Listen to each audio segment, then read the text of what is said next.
Welcome to winners and tech hub classes. നമ്മൾ ഇന്ന് ഒരു വെബിനാർ കണ്ടക്ട് ചെയ്യുന്നത് അസിസ്റ്റന്റ് മോട്ടോർ വെഹിക്കിൾ ഇൻസ്പെക്ടർ എക്സാമുമായിട്ട് ബന്ധപ്പെട്ട കാര്യങ്ങൾ നിങ്ങളോട് ഷെയർ ചെയ്യാൻ വേണ്ടിയിട്ടാണ്. അപ്പോൾ വൺസ് അഗൈൻ നിങ്ങൾ എല്ലാവരെയും സ്വാഗതം ചെയ്യുന്നു. ഞാൻ മുഹമ്മദ് ജാസിം. എന്നോടൊപ്പം ഈ വെബിനാറിൽ നിങ്ങളോട് സംസാരിക്കുന്നത് നമ്മുടെ സാദിഖ് സാർ ആയിരിക്കും. അപ്പോൾ നമുക്ക് എന്താണ് നമ്മളിന്ന് പറയാൻ ഉദ്ദേശിക്കുന്ന കാര്യങ്ങൾ? AMV എക്സാമിനെ പറ്റിയിട്ടാണ് നിങ്ങളെല്ലാവരും അതറിയാൻ വേണ്ടിയിട്ടാണ് വന്നിരിക്കുന്നത്. അപ്പോൾ കൂടുതലായിട്ട് ചോദിക്കുന്ന ക്വസ്റ്റ്യൻസിന്റെ ആൻസർ പറഞ്ഞിട്ട് സ്റ്റാർട്ട് ചെയ്യാം. നിങ്ങൾ പലരും എനിക്ക് പേഴ്സണലായിട്ട് മെസ്സേജ് അയച്ചതും നമുക്ക് പേഴ്സണലായിട്ടൊക്കെ അയക്കുന്ന ചോദ്യങ്ങളിൽ ഒന്ന് AMV എക്സാമിന്റെ നോട്ടിഫിക്കേഷനോട് ബന്ധപ്പെട്ട കാര്യങ്ങളാണ്. ഓൾറെഡി നമ്മൾ മുന്നേ ചെയ്ത വീഡിയോയിൽ അത് പറയുന്നുണ്ട്. AMV എക്സാമിന്റെ എക്സാം ഡേറ്റ് അല്ലെങ്കിൽ എക്സാം എന്ന് വിളിക്കുമെന്നതിനെ പറ്റിയൊക്കെ നമുക്ക് ഡീറ്റെയിൽ ആയിട്ട് തന്നെ നമുക്ക് അതിലോട്ട് പോകാം. അതിന് മുന്നേ തന്നെ നമുക്ക് കഴിഞ്ഞ വർഷം നോട്ടിഫിക്കേഷൻ വിളിച്ചതോട് ബന്ധപ്പെട്ട ഡീറ്റെയിൽസും തുടങ്ങാം. അവിടെ നിന്നാകുമ്പോൾ നമുക്ക് കറക്റ്റ് ഐഡിയ കിട്ടിപ്പോകും. എന്താണ് ക്വാളിഫിക്കേഷൻ? അതാണ് കൂടുതൽ ആൾക്കാർ മനസ്സിലാക്കേണ്ട കാര്യം. നിങ്ങളെല്ലാവരും തന്നെ മിക്കവാറും ഡിപ്ലോമ മെക്കാനിക്കൽ അല്ലെങ്കിൽ ഓട്ടോമൊബൈൽ ഉള്ളവർ ആയിരിക്കും എന്ന് പ്രതീക്ഷിക്കുന്നു. പ്രത്യേകിച്ച് ക്വാളിഫിക്കേഷൻ നമ്മൾ ചോദിച്ചിട്ടില്ല. നിങ്ങൾ ഡിപ്ലോമ അല്ലെങ്കിൽ ബിടെക് ഓട്ടോമൊബൈൽ അല്ലെങ്കിൽ മെക്കാനിക്കൽ എഞ്ചിനീയറിംഗ് ഉള്ളവരാണ് നിങ്ങൾ മനസ്സിലാക്കുന്നു. സോ അങ്ങനെയാണെങ്കിൽ നിങ്ങൾക്ക് ഹെവി ലൈസൻസ് ഉണ്ട്, നിങ്ങൾ ഡിപ്ലോമ അല്ലെങ്കിൽ ബിടെക് ഹോൾഡർ ആണ്, നിങ്ങൾക്ക് 165 സെന്റിമീറ്റർ, നമ്മുടെ ബോയ്സ് ആണെങ്കിൽ 165 സെന്റിമീറ്റർ ഹൈറ്റ് ആണ് അവിടെ പറയുന്നത്. കൂടാതെ കണ്ണാടി ഉപയോഗിക്കാതെ 6x6 കാഴ്ച. ഈ 4 ക്വാളിഫിക്കേഷൻ, ഒന്ന് ഡിപ്ലോമ അല്ലെങ്കിൽ ബിടെക് ഈ മെക്കാനിക്കൽ അല്ലെങ്കിൽ ഓട്ടോമൊബൈൽ എഞ്ചിനീയറിംഗ് ആണ്. 2 നിങ്ങൾക്ക് ഹെവി ലൈസൻസ്, വാലിഡ് ആയിട്ടുള്ള ഹെവി ലൈസൻസ് വേണം. അതായത് നമ്മുടെ എക്സാം അപ്ലൈ ചെയ്യേണ്ട ലാസ്റ്റ് ഡേറ്റ് ജനുവരി 30 ആണെന്ന് സങ്കല്പിക്കുക. ആ ജനുവരി 30 മുന്നേ നിങ്ങൾ ഈ ഹെവി ലൈസൻസ് ഒബ്റ്റെയിൻ ചെയ്തിരിക്കണം. പിന്നെ മൂന്നാമത്തെ യോഗ്യത എന്ന് പറയുന്നത് നിങ്ങൾക്ക് 165 സെന്റിമീറ്റർ മിനിമം ഹൈറ്റ് ഉണ്ടായിരിക്കണം. ഗേൾസ് വരുമ്പോൾ അതിനകത്ത് കുറച്ച് കുറവുണ്ടാവും. നാലാമത്തെ യോഗ്യത എന്ന് പറയുന്നത് നിങ്ങൾ കണ്ണ് 6x6 ആയിരിക്കണം നിങ്ങളുടെ വിഷൻ എന്ന് പറയുന്നത്. ഈ 4 കാര്യങ്ങളുള്ള ഏതൊരു ബിടെക് ഡിപ്ലോമ ഉള്ള മെക്കാനിക്കൽ ഓട്ടോമൊബൈൽ ഉദ്യോഗാർത്ഥികൾക്ക് ഈ എക്സാമിന് അപ്ലൈ വേണ്ടി പറ്റും. ഇനി പ്രായം എത്ര വരെയാണ്? കഴിഞ്ഞ നോട്ടിഫിക്കേഷൻ മുതൽ പ്രായം 36 വയസ്സായിട്ട് കുറഞ്ഞിട്ടുണ്ട്. അതിന് മുന്നേ പ്രായം കൂടുതലായിരുന്നു. കഴിഞ്ഞ നോട്ടിഫിക്കേഷൻ പ്രത്യേകത നമുക്ക് എക്സ്പീരിയൻസ് എടുത്ത് കളഞ്ഞിട്ട് വന്ന നോട്ടിഫിക്കേഷൻ, ആദ്യമായിട്ട് വന്ന നോട്ടിഫിക്കേഷൻ ആണ് കഴിഞ്ഞ നോട്ടിഫിക്കേഷൻ. സോ എക്സ്പീരിയൻസ് പോയത് മുതൽ ഇവിടെ നമ്മളുടെ അപ്ലൈ ചെയ്യേണ്ട പ്രായപരിധി ഒന്ന് കുറഞ്ഞിട്ടുണ്ട്. നേരത്തെ അത് കൂടുതലായിരുന്നു. ഇപ്പൊ അത് 36 വയസ്സ് വരെ മാത്രമേ അപ്ലൈ ചെയ്യാൻ പറ്റത്തുള്ളൂ. അതിനകത്ത് വലിയ മാറ്റമൊന്നും വരുമെന്ന് നമുക്കറിയില്ല. സാധ്യത കുറവാണെന്ന് വേണമെങ്കിൽ പറയാം. പിന്നെ അല്ലെങ്കിൽ ഗവൺമെന്റിന്റെ നയപരമായ തീരുമാനത്തിലൂടെ എന്തെങ്കിലും സർവീസുള്ള അമെന്റ് ഇതൊക്കെ ആയിരിക്കും മിക്കവാറും പ്രായ വ്യത്യാസം വരേണ്ടത്. സാധ്യത ഉണ്ടോ എന്ന് ചോദിച്ചാൽ നമുക്കറിയത്തില്ല. അപ്പം 36 വയസ്സ് വരെ ഉള്ളവർക്ക് അപ്ലൈ ചെയ്യാൻ വേണ്ടി പറ്റും. ഇതിന്റെ സാലറി സ്കെയിൽ എന്ന് പറഞ്ഞു കഴിഞ്ഞാൽ ബേസിക് പേ 45,600 ആയിരിക്കും. അപ്പൊ 45,600 ബേസിക് പേ പ്ലസ് ആ സമയത്തുള്ള DA എത്ര ശതമാനം, സപ്പോസ് 20% DA ആണെങ്കിൽ പ്ലസ് 20% DA ഉണ്ടാവും, പ്ലസ് HRA ഉണ്ടാവും. HRA എത്ര ശതമാനമാണോ അല്ലെങ്കിൽ നമ്മുടെ ഏരിയ അനുസരിച്ച് മാറും, അത്രയും ഉണ്ടാവും. അതിനകത്തുനിന്ന് നമ്മുടെ NPS കുറയും. അതുപോലെ തന്നെ നമ്മുടെ SLA പോലുള്ള ഇൻഷുറൻസ് കാര്യങ്ങൾ കുറയും. അതിന്റെ ബാക്കി എമൗണ്ട് ആയിരിക്കും. പിന്നെ PF കുറയും. അതിന്റെ ബാക്കി എമൗണ്ട് ആയിരിക്കും നമ്മുടെ കയ്യിൽ കിട്ടുന്നത്. അപ്പൊ 45,600 ആണ് ബേസിക് പേ. അതിന്റെ 20% ആ സമയത്ത് എത്രയാണോ, ഇപ്പൊ 26% ആണോ തോന്നുന്നു ഇപ്പോഴത്തെ DA ഉള്ളത്. സോ ആ ശതമാനം, അപ്പൊ അത് 30 ആണെങ്കിൽ 30, ആ സമയത്ത് എത്രയാണോ DA ഗവൺമെന്റ് പ്രഖ്യാപിച്ച DA എത്ര വന്നിരിക്കുന്നത്, ആ DA പ്ലസ് HRA ഉണ്ടാവും. അതിനകത്തുനിന്ന് കുറയുന്ന എമൗണ്ട് അതിന്റെ ഒരു NPSന്റെ എമൗണ്ട്, നമ്മുടെ പെൻഷൻ സ്കീം ഉണ്ടല്ലോ, ആ NPSന്റെ എമൗണ്ട് കുറയും. പിന്നെ കുറയുന്നത് നമ്മുടെ PF എമൗണ്ട് കുറയും. അത് എത്രയാണോ നിങ്ങൾ ഇടാൻ ഉദ്ദേശിക്കുന്നത്. പിന്നെ SLA GS എന്നൊക്കെ പറഞ്ഞിട്ട് നമ്മുടെ ഗവൺമെന്റ് സ്റ്റേറ്റ് ഇൻഷുറൻസിന്റെ കുറച്ച് കാര്യങ്ങളൊക്കെ ഉണ്ട്. അങ്ങനെ കുറഞ്ഞിട്ട് ബാക്കി എമൗണ്ട് ആയിരിക്കും ഇൻ ഹാൻഡ് കിട്ടുന്നത്. എങ്കിൽ പോലും നിങ്ങൾക്ക് തന്നെ കണക്ക് കൂട്ടാം എത്രയുണ്ടെന്നുള്ള കാര്യം. 45,600 പ്ലസ് ഇത്ര പോകും, എത്ര കൈ കിട്ടും എന്നുള്ള കാര്യം നിങ്ങൾക്ക് തന്നെ കണക്ക് കൂട്ടാം. അല്ലെങ്കിൽ നിങ്ങളിപ്പം റീസെന്റ് ആയിട്ട് കയറിയിരിക്കുന്ന AMEമാരോട് ചോദിച്ചു കഴിഞ്ഞാൽ അറിയാൻ പറ്റും. അറിയാനൊന്നുമില്ല, ഇവിടെ നിന്ന് കണക്ക് കൂട്ടി എടുക്കാവുന്ന മാത്രമേ ഉള്ളൂ കാര്യം. സോ ഇതാണ് ഏറ്റവും ബേസിക് ആയിട്ട് അറിയേണ്ട ഒരു കാര്യം. ഇപ്പൊ നമ്മുടെ മോട്ടോർ വെഹിക്കിൾ ഇൻസ്പെക്ടറിന്റെ കഴിഞ്ഞ വട്ടത്തെ AMVയുടെ കഴിഞ്ഞ വട്ടത്തെ നോട്ടിഫിക്കേഷൻ പ്രകാരമുള്ള ഡീറ്റെയിൽസ് ആണ് പറയുന്നത്. മോസ്റ്റ് പ്രോബബ്ലി ഇതിൽ നിന്ന് മാറാനുള്ള സാധ്യത വളരെ വിരളമാണ്. ഇങ്ങനെ തന്നെയായിരിക്കും അടുത്ത വർഷം പോകാൻ പോകുന്നത്. പിന്നെ ഈ സാലറി സ്കെയിൽ മാറും. കാര്യം എന്ന് പറഞ്ഞാൽ പുതിയ ശമ്പള കമ്മീഷനൊക്കെ വരാൻ പോവാണെന്ന് പറയുന്നത്. സോ ഈ സാലറി സ്കെയിൽ എന്തായാലും 45,600 നിന്ന് കുറച്ച് കൂടും. സാലറി ഇപ്പൊ ഈ എല്ലാ 5 വർഷം കൂടുമ്പോഴാണ് നമ്മുടെ സാലറി റിവൈസ് ചെയ്യുന്നത്. സോ ഈ ഗവൺമെന്റ് ഇറങ്ങുന്നതിന് മുന്നേ സാലറിക്കകത്ത് കുറച്ച് വ്യത്യാസം ഉണ്ടാവും. സോ ഈ പറഞ്ഞ 45,600 എന്ന് പറയുന്നത് വ്യത്യാസം ഉണ്ടാവും. ബേസിക് പേ മിക്കവാറും കുറച്ചുകൂടെ കൂടും, കുറയത്തില്ല, കുറച്ചുകൂടെ കൂടും. അതനുസരിച്ച് പ്ലസ് DA ഒക്കെ വരുമ്പോഴത്തേക്ക് സാലറി ഇനിയും ഒരു ഹൈക്ക് ഉണ്ടാവാൻ ആണ് സാധ്യത കൂടുതലുള്ളത്. ഇനി നമ്മുടെ ക്വാളിഫിക്കേഷൻ നമ്മൾ പറഞ്ഞിട്ടുണ്ട്. പിന്നെ കുറച്ച് ആൾക്കാർ 2 ദിവസമായിട്ട് പേഴ്സണലി മെസ്സേജ് അയച്ച ITA ഡീസൽ മെക്ക ഉണ്ടെങ്കിൽ നമുക്ക് അങ്ങനെയൊന്നും പറ്റത്തില്ല. ബിടെക് അല്ല ഡിപ്ലോമ തന്നെ വേണം കേട്ടോ. അത് കാര്യത്തിൽ യാതൊരു സംശയവും വേണ്ട. പിന്നെ ഹെവി ലൈസൻസ് ജോലി കിട്ടിയിട്ട് എടുത്താൽ മതിയോ എന്ന് ചോദിക്കുന്നുണ്ട്. അങ്ങനെയല്ല, നോട്ടിഫിക്കേഷന്റെ അപ്ലൈ ചെയ്യേണ്ട അവസാന ദിവസം എന്താണോ അതിന് മുന്നേ നമുക്ക് ഈ സാധനം കിട്ടിയിരിക്കണം.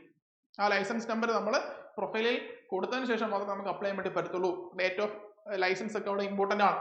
ഫിസിക്കലിന്റെ കാര്യം പറഞ്ഞു, 165 സെന്റിമീറ്റർ ആണ് നമ്മളുടെ ഹൈറ്റ് എന്ന് പറയുന്നത്. പിന്നെ ചെസ്റ്റിന് 81 സെന്റിമീറ്റർ ആണ് അവിടുത്തെ ചെസ്റ്റിന്റെ വികസനം വേണ്ടത്. അത് നോർമലി മിക്ക ആൾക്കാർക്കും ആ ഒരു ക്രൈറ്റീരിയ മീറ്റ് ചെയ്യുന്നതാണ്, പ്രശ്നമൊന്നും ഉണ്ടാവത്തില്ല. പിന്നെ ഫീമെയിൽ ആണെങ്കിൽ 152 സെന്റിമീറ്റർ ആണ് നമുക്ക് അവിടെ ഫീമെയിൽസിന് ഹൈറ്റ് വേണം. 165 വേണ്ട, 152 മതി. പിന്നെ നമ്മുടെ schedule caste, schedule tribe, SC ST ക്ക് ഹൈറ്റിനകത്ത് 165 പകരം 160 മതിയാവും ജെൻസ് വരുമ്പോഴത്തേക്ക്. അതുപോലെ ഫീമെയിലിന് 150 മതിയാവും. ഇതാണ് അവിടുത്തെ ഒരു വ്യത്യാസം എന്ന് പറയുന്നത്. പിന്നെ നേരത്തെ നമ്മൾ 36 പറഞ്ഞില്ലേ, ഏജ് ലിമിറ്റ് 36 പറഞ്ഞില്ലേ, ഈ 36 ജനറൽ കാൻഡിഡേറ്റിനാണ്. OBC വരുമ്പോഴത്തേക്ക് +3 39 വരെ പറ്റും. ഇനി മറ്റു റിസർവേഷൻ SC ST ക്ക് +5, അങ്ങനെ അത്രയും പ്രായം കൂടെ അപ്ലൈ ചെയ്യാൻ വേണ്ടി പറ്റും. ആ കാര്യം കൂടെ ജനറൽ ആയിട്ടുള്ള കാര്യമാണ്, ഓർത്തിരിക്കുക. ഇനി നിങ്ങൾ ചോദിച്ച ക്വസ്റ്റ്യനിലോട്ട് വരുവാണ്, എപ്പം വിളിക്കും AMV എക്സാം. നമ്മൾ ഇതെന്ന് പറഞ്ഞത് ഒരു ഡേറ്റ വെച്ച് പറയുന്ന കാര്യം, അല്ലാതെ നമുക്ക് യാതൊരു വിധമായ ഹോൾഡും PSCയിലോ ഗവൺമെന്റിലോ ഒന്നുമില്ല. നമ്മൾ നിങ്ങളെപ്പോലെ സാധാരണക്കാർ തന്നെയാണ്, പഠിപ്പിക്കുന്ന അധ്യാപകരാണെന്ന് മാത്രമേ വ്യത്യാസമുള്ളൂ. അപ്പൊ നമ്മുടെ കഴിഞ്ഞ വട്ടത്തെ നോട്ടിഫിക്കേഷൻ എന്ന് പറഞ്ഞാൽ കുറേ നാൾ റാങ്ക് ലിസ്റ്റ് തീർന്ന് കുറേ നാളിന് ശേഷമാണ് ഈ എക്സ്പീരിയൻസോട് ബന്ധപ്പെട്ട ഒരു പ്രശ്നമൊക്കെ സോൾവ് ആയി. അതുപോലെ തന്നെ അതിന്റെ സർവീസുകൾ അമെൻഡ് ആയിട്ടാണ് കഴിഞ്ഞ വട്ടം നോട്ടിഫിക്കേഷൻ. കുറേ ലാഗായി, ലിസ്റ്റ് തീർന്ന് കുറേ വർഷത്തിന് ശേഷമാണ് പുതിയ നോട്ടിഫിക്കേഷൻ വന്നത്. പിന്നെ കോവിഡ് കഴിഞ്ഞ സമയമൊക്കെ ആയിരുന്നു. ഇപ്പം നമ്മൾ നോക്കുക, കഴിഞ്ഞ വട്ടം നോട്ടിഫിക്കേഷൻ വന്നത് 2022 ഡിസംബർ മാസം. എല്ലാ ഡിസംബർ മാസം നിങ്ങൾ നോക്കിയാലും ബൾക്ക് നോട്ടിഫിക്കേഷൻ വരാറുണ്ട്. അങ്ങനെ ഒരു ബൾക്ക് നോട്ടിഫിക്കേഷനകത്താണ് ആ സമയത്ത് 2022 നോട്ടിഫിക്കേഷൻ വന്നത്. 2022 ഡിസംബർ മാസം 15-ാം തീയതി ഗസറ്റ് വിജ്ഞാപനം ഇറങ്ങി. അതിന് മുന്നേ ഉള്ളതും ഒരു ഡിസംബർ മാസം, അതിന് മുന്നേ ഉള്ള റാങ്ക് ലിസ്റ്റ് ഒരു ഡിസംബർ മാസമാണ് ഇറങ്ങിയത്. 5 മാസം കൊണ്ട് എക്സാം നടന്നു. തൊട്ട് മുന്നത്തെ കാര്യമല്ല പറഞ്ഞു, അതിന് മുന്നത്തെ നോട്ടിഫിക്കേഷൻ 5 മാസം കൊണ്ട് എക്സാം നടന്നു. കഴിഞ്ഞ വട്ടവും 5 മാസം കൊണ്ട് എക്സാം നടന്നു. യൂണിഫോം തസ്തികകൾ സാധാരണ നേരത്തെ ഉള്ള കേരള PSCയുടെ SI പോലുള്ള പോലീസ് പോലെ യൂണിഫോം ടെസ്റ്റിലാണ് തന്നെ നോട്ടിഫിക്കേഷനകത്ത് തന്നെ മന്ത് ഓഫ് എക്സാംസ് കൊടുക്കാറുണ്ടായിരുന്നു. അതൊരു 3-4 മാസമായിരുന്നു. അതേപോലെ തന്നെ AMVയും ഇതുപോലെ തന്നെ 5 മാസം കൊണ്ട് എക്സാം നടന്നു. ഡിസംബറിൽ നോട്ടിഫിക്കേഷൻ വന്നു. ജനുവരി 18-ാം തീയതി ആയിരുന്നു 2023 അപ്ലൈ ലാസ്റ്റ് ഡേറ്റ്. അതിന്റെ എക്സാം നടന്നത് 26/5/2023. ഈ ഡിസംബറിലെ കലണ്ടർ വന്നു കഴിയുമ്പോഴത്തേക്ക് ജാനുവരി 1 വരുമ്പോഴത്തേക്ക് ഇയർ കലണ്ടർ പബ്ലിഷ് ആവും. ഇയർ കലണ്ടർ പബ്ലിഷ് ആകുമ്പോഴത്തേക്ക് തന്നെ പറയും മെയ് മാസത്തിലാണ് എക്സാം എന്ന് പറയാറുണ്ട്. അങ്ങനെയാണ് കഴിഞ്ഞ വട്ടം നടന്നത്, കണ്ടോ.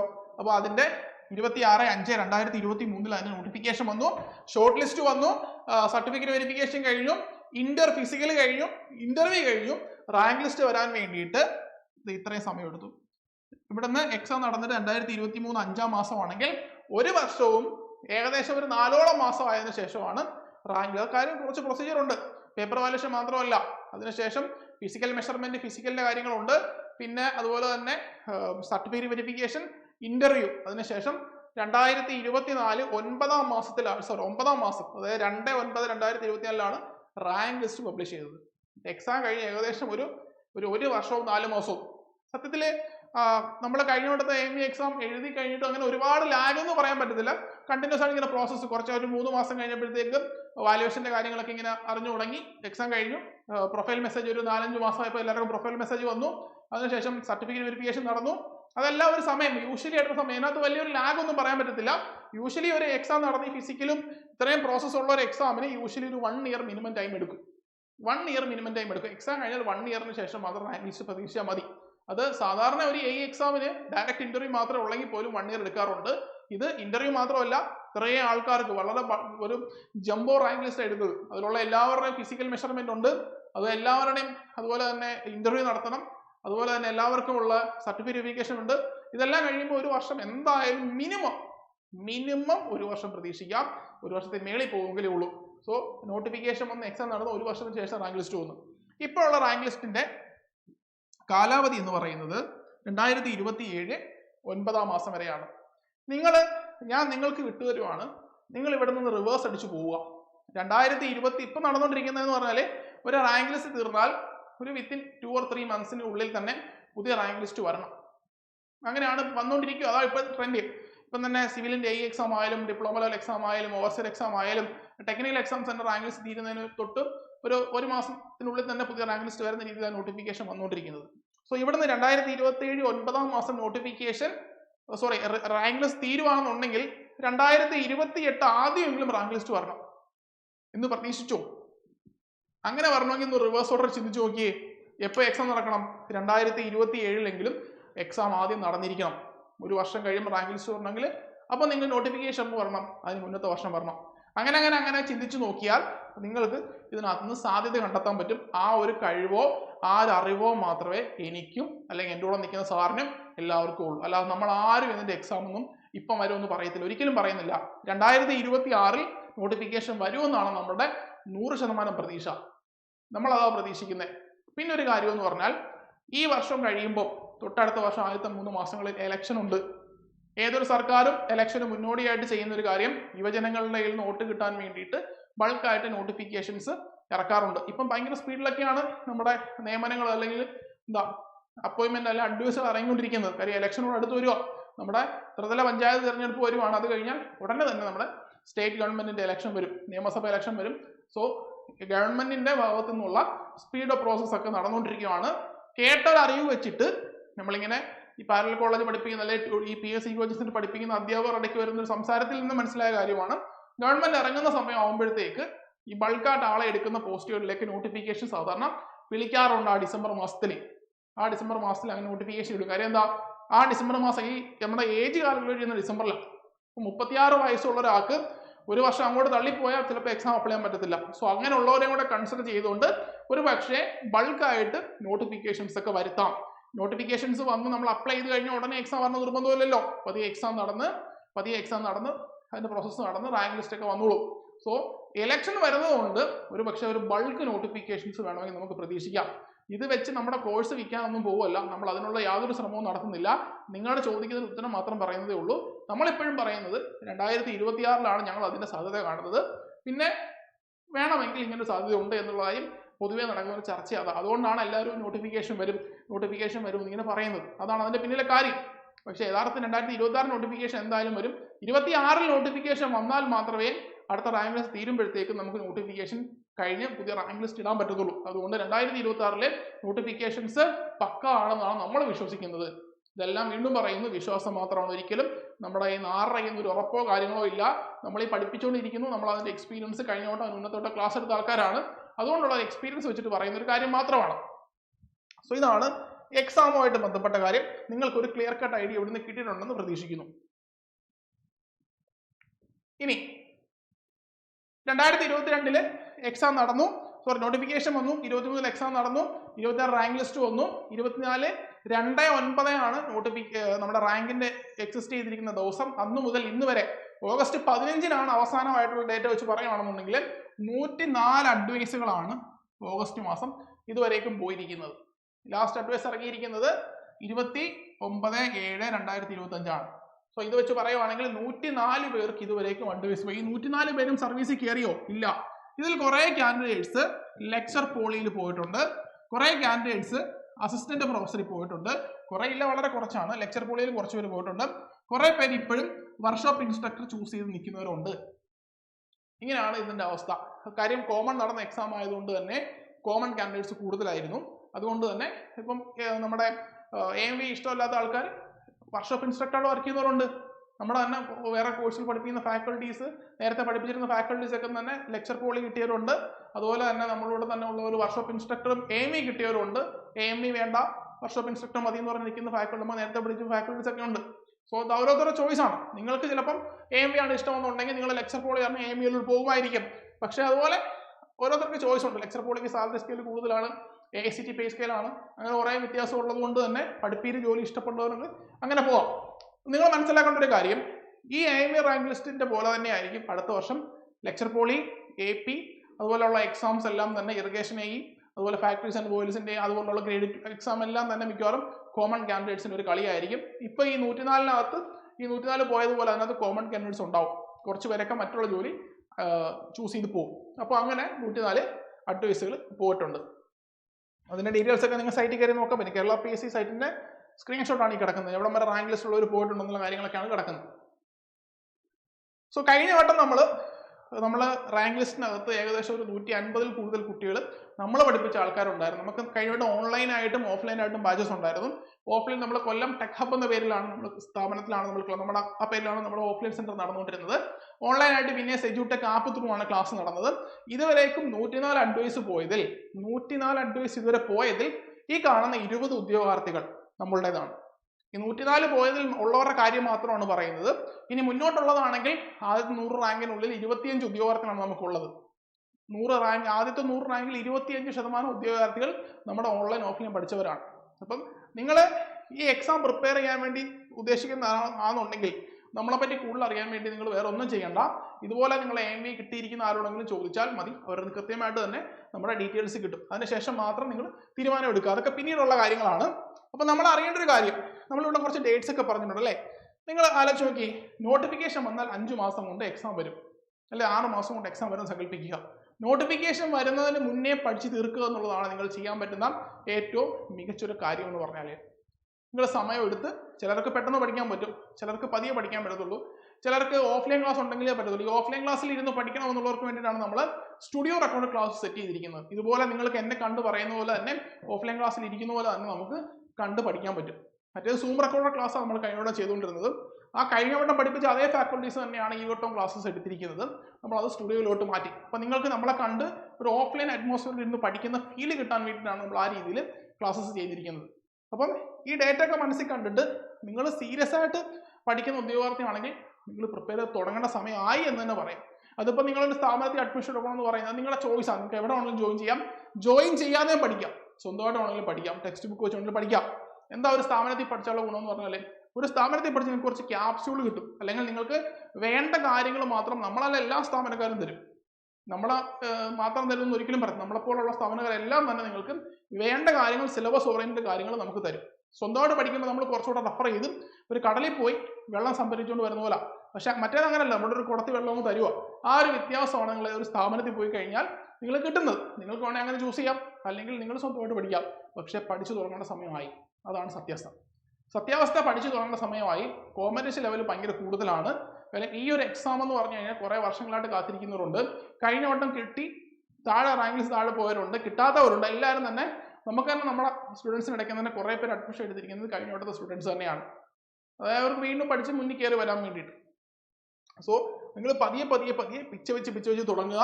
നോട്ടിഫിക്കേഷൻ വരുമ്പോഴത്തേക്ക് പോർഷൻസ് കവർ ചെയ്ത് തീർക്കുക. അതിനുശേഷമുള്ള കാര്യം കംപ്ലീറ്റ് റിവിഷനും ക്വസ്റ്റ്യൻ ഡിസ്കഷനും എവിടെ നിന്നൊക്കെ ക്വസ്റ്റ്യൻ കിട്ടാൻ പറ്റുമോ അതെല്ലാം ചെയ്ത് റിവൈസ് ചെയ്ത് കൺസെപ്റ്റ് ഇങ്ങനെ ഇടിച്ചുറപ്പിച്ചുകൊണ്ടിരിക്കുക. അതാണ് ചെയ്യേണ്ടത്.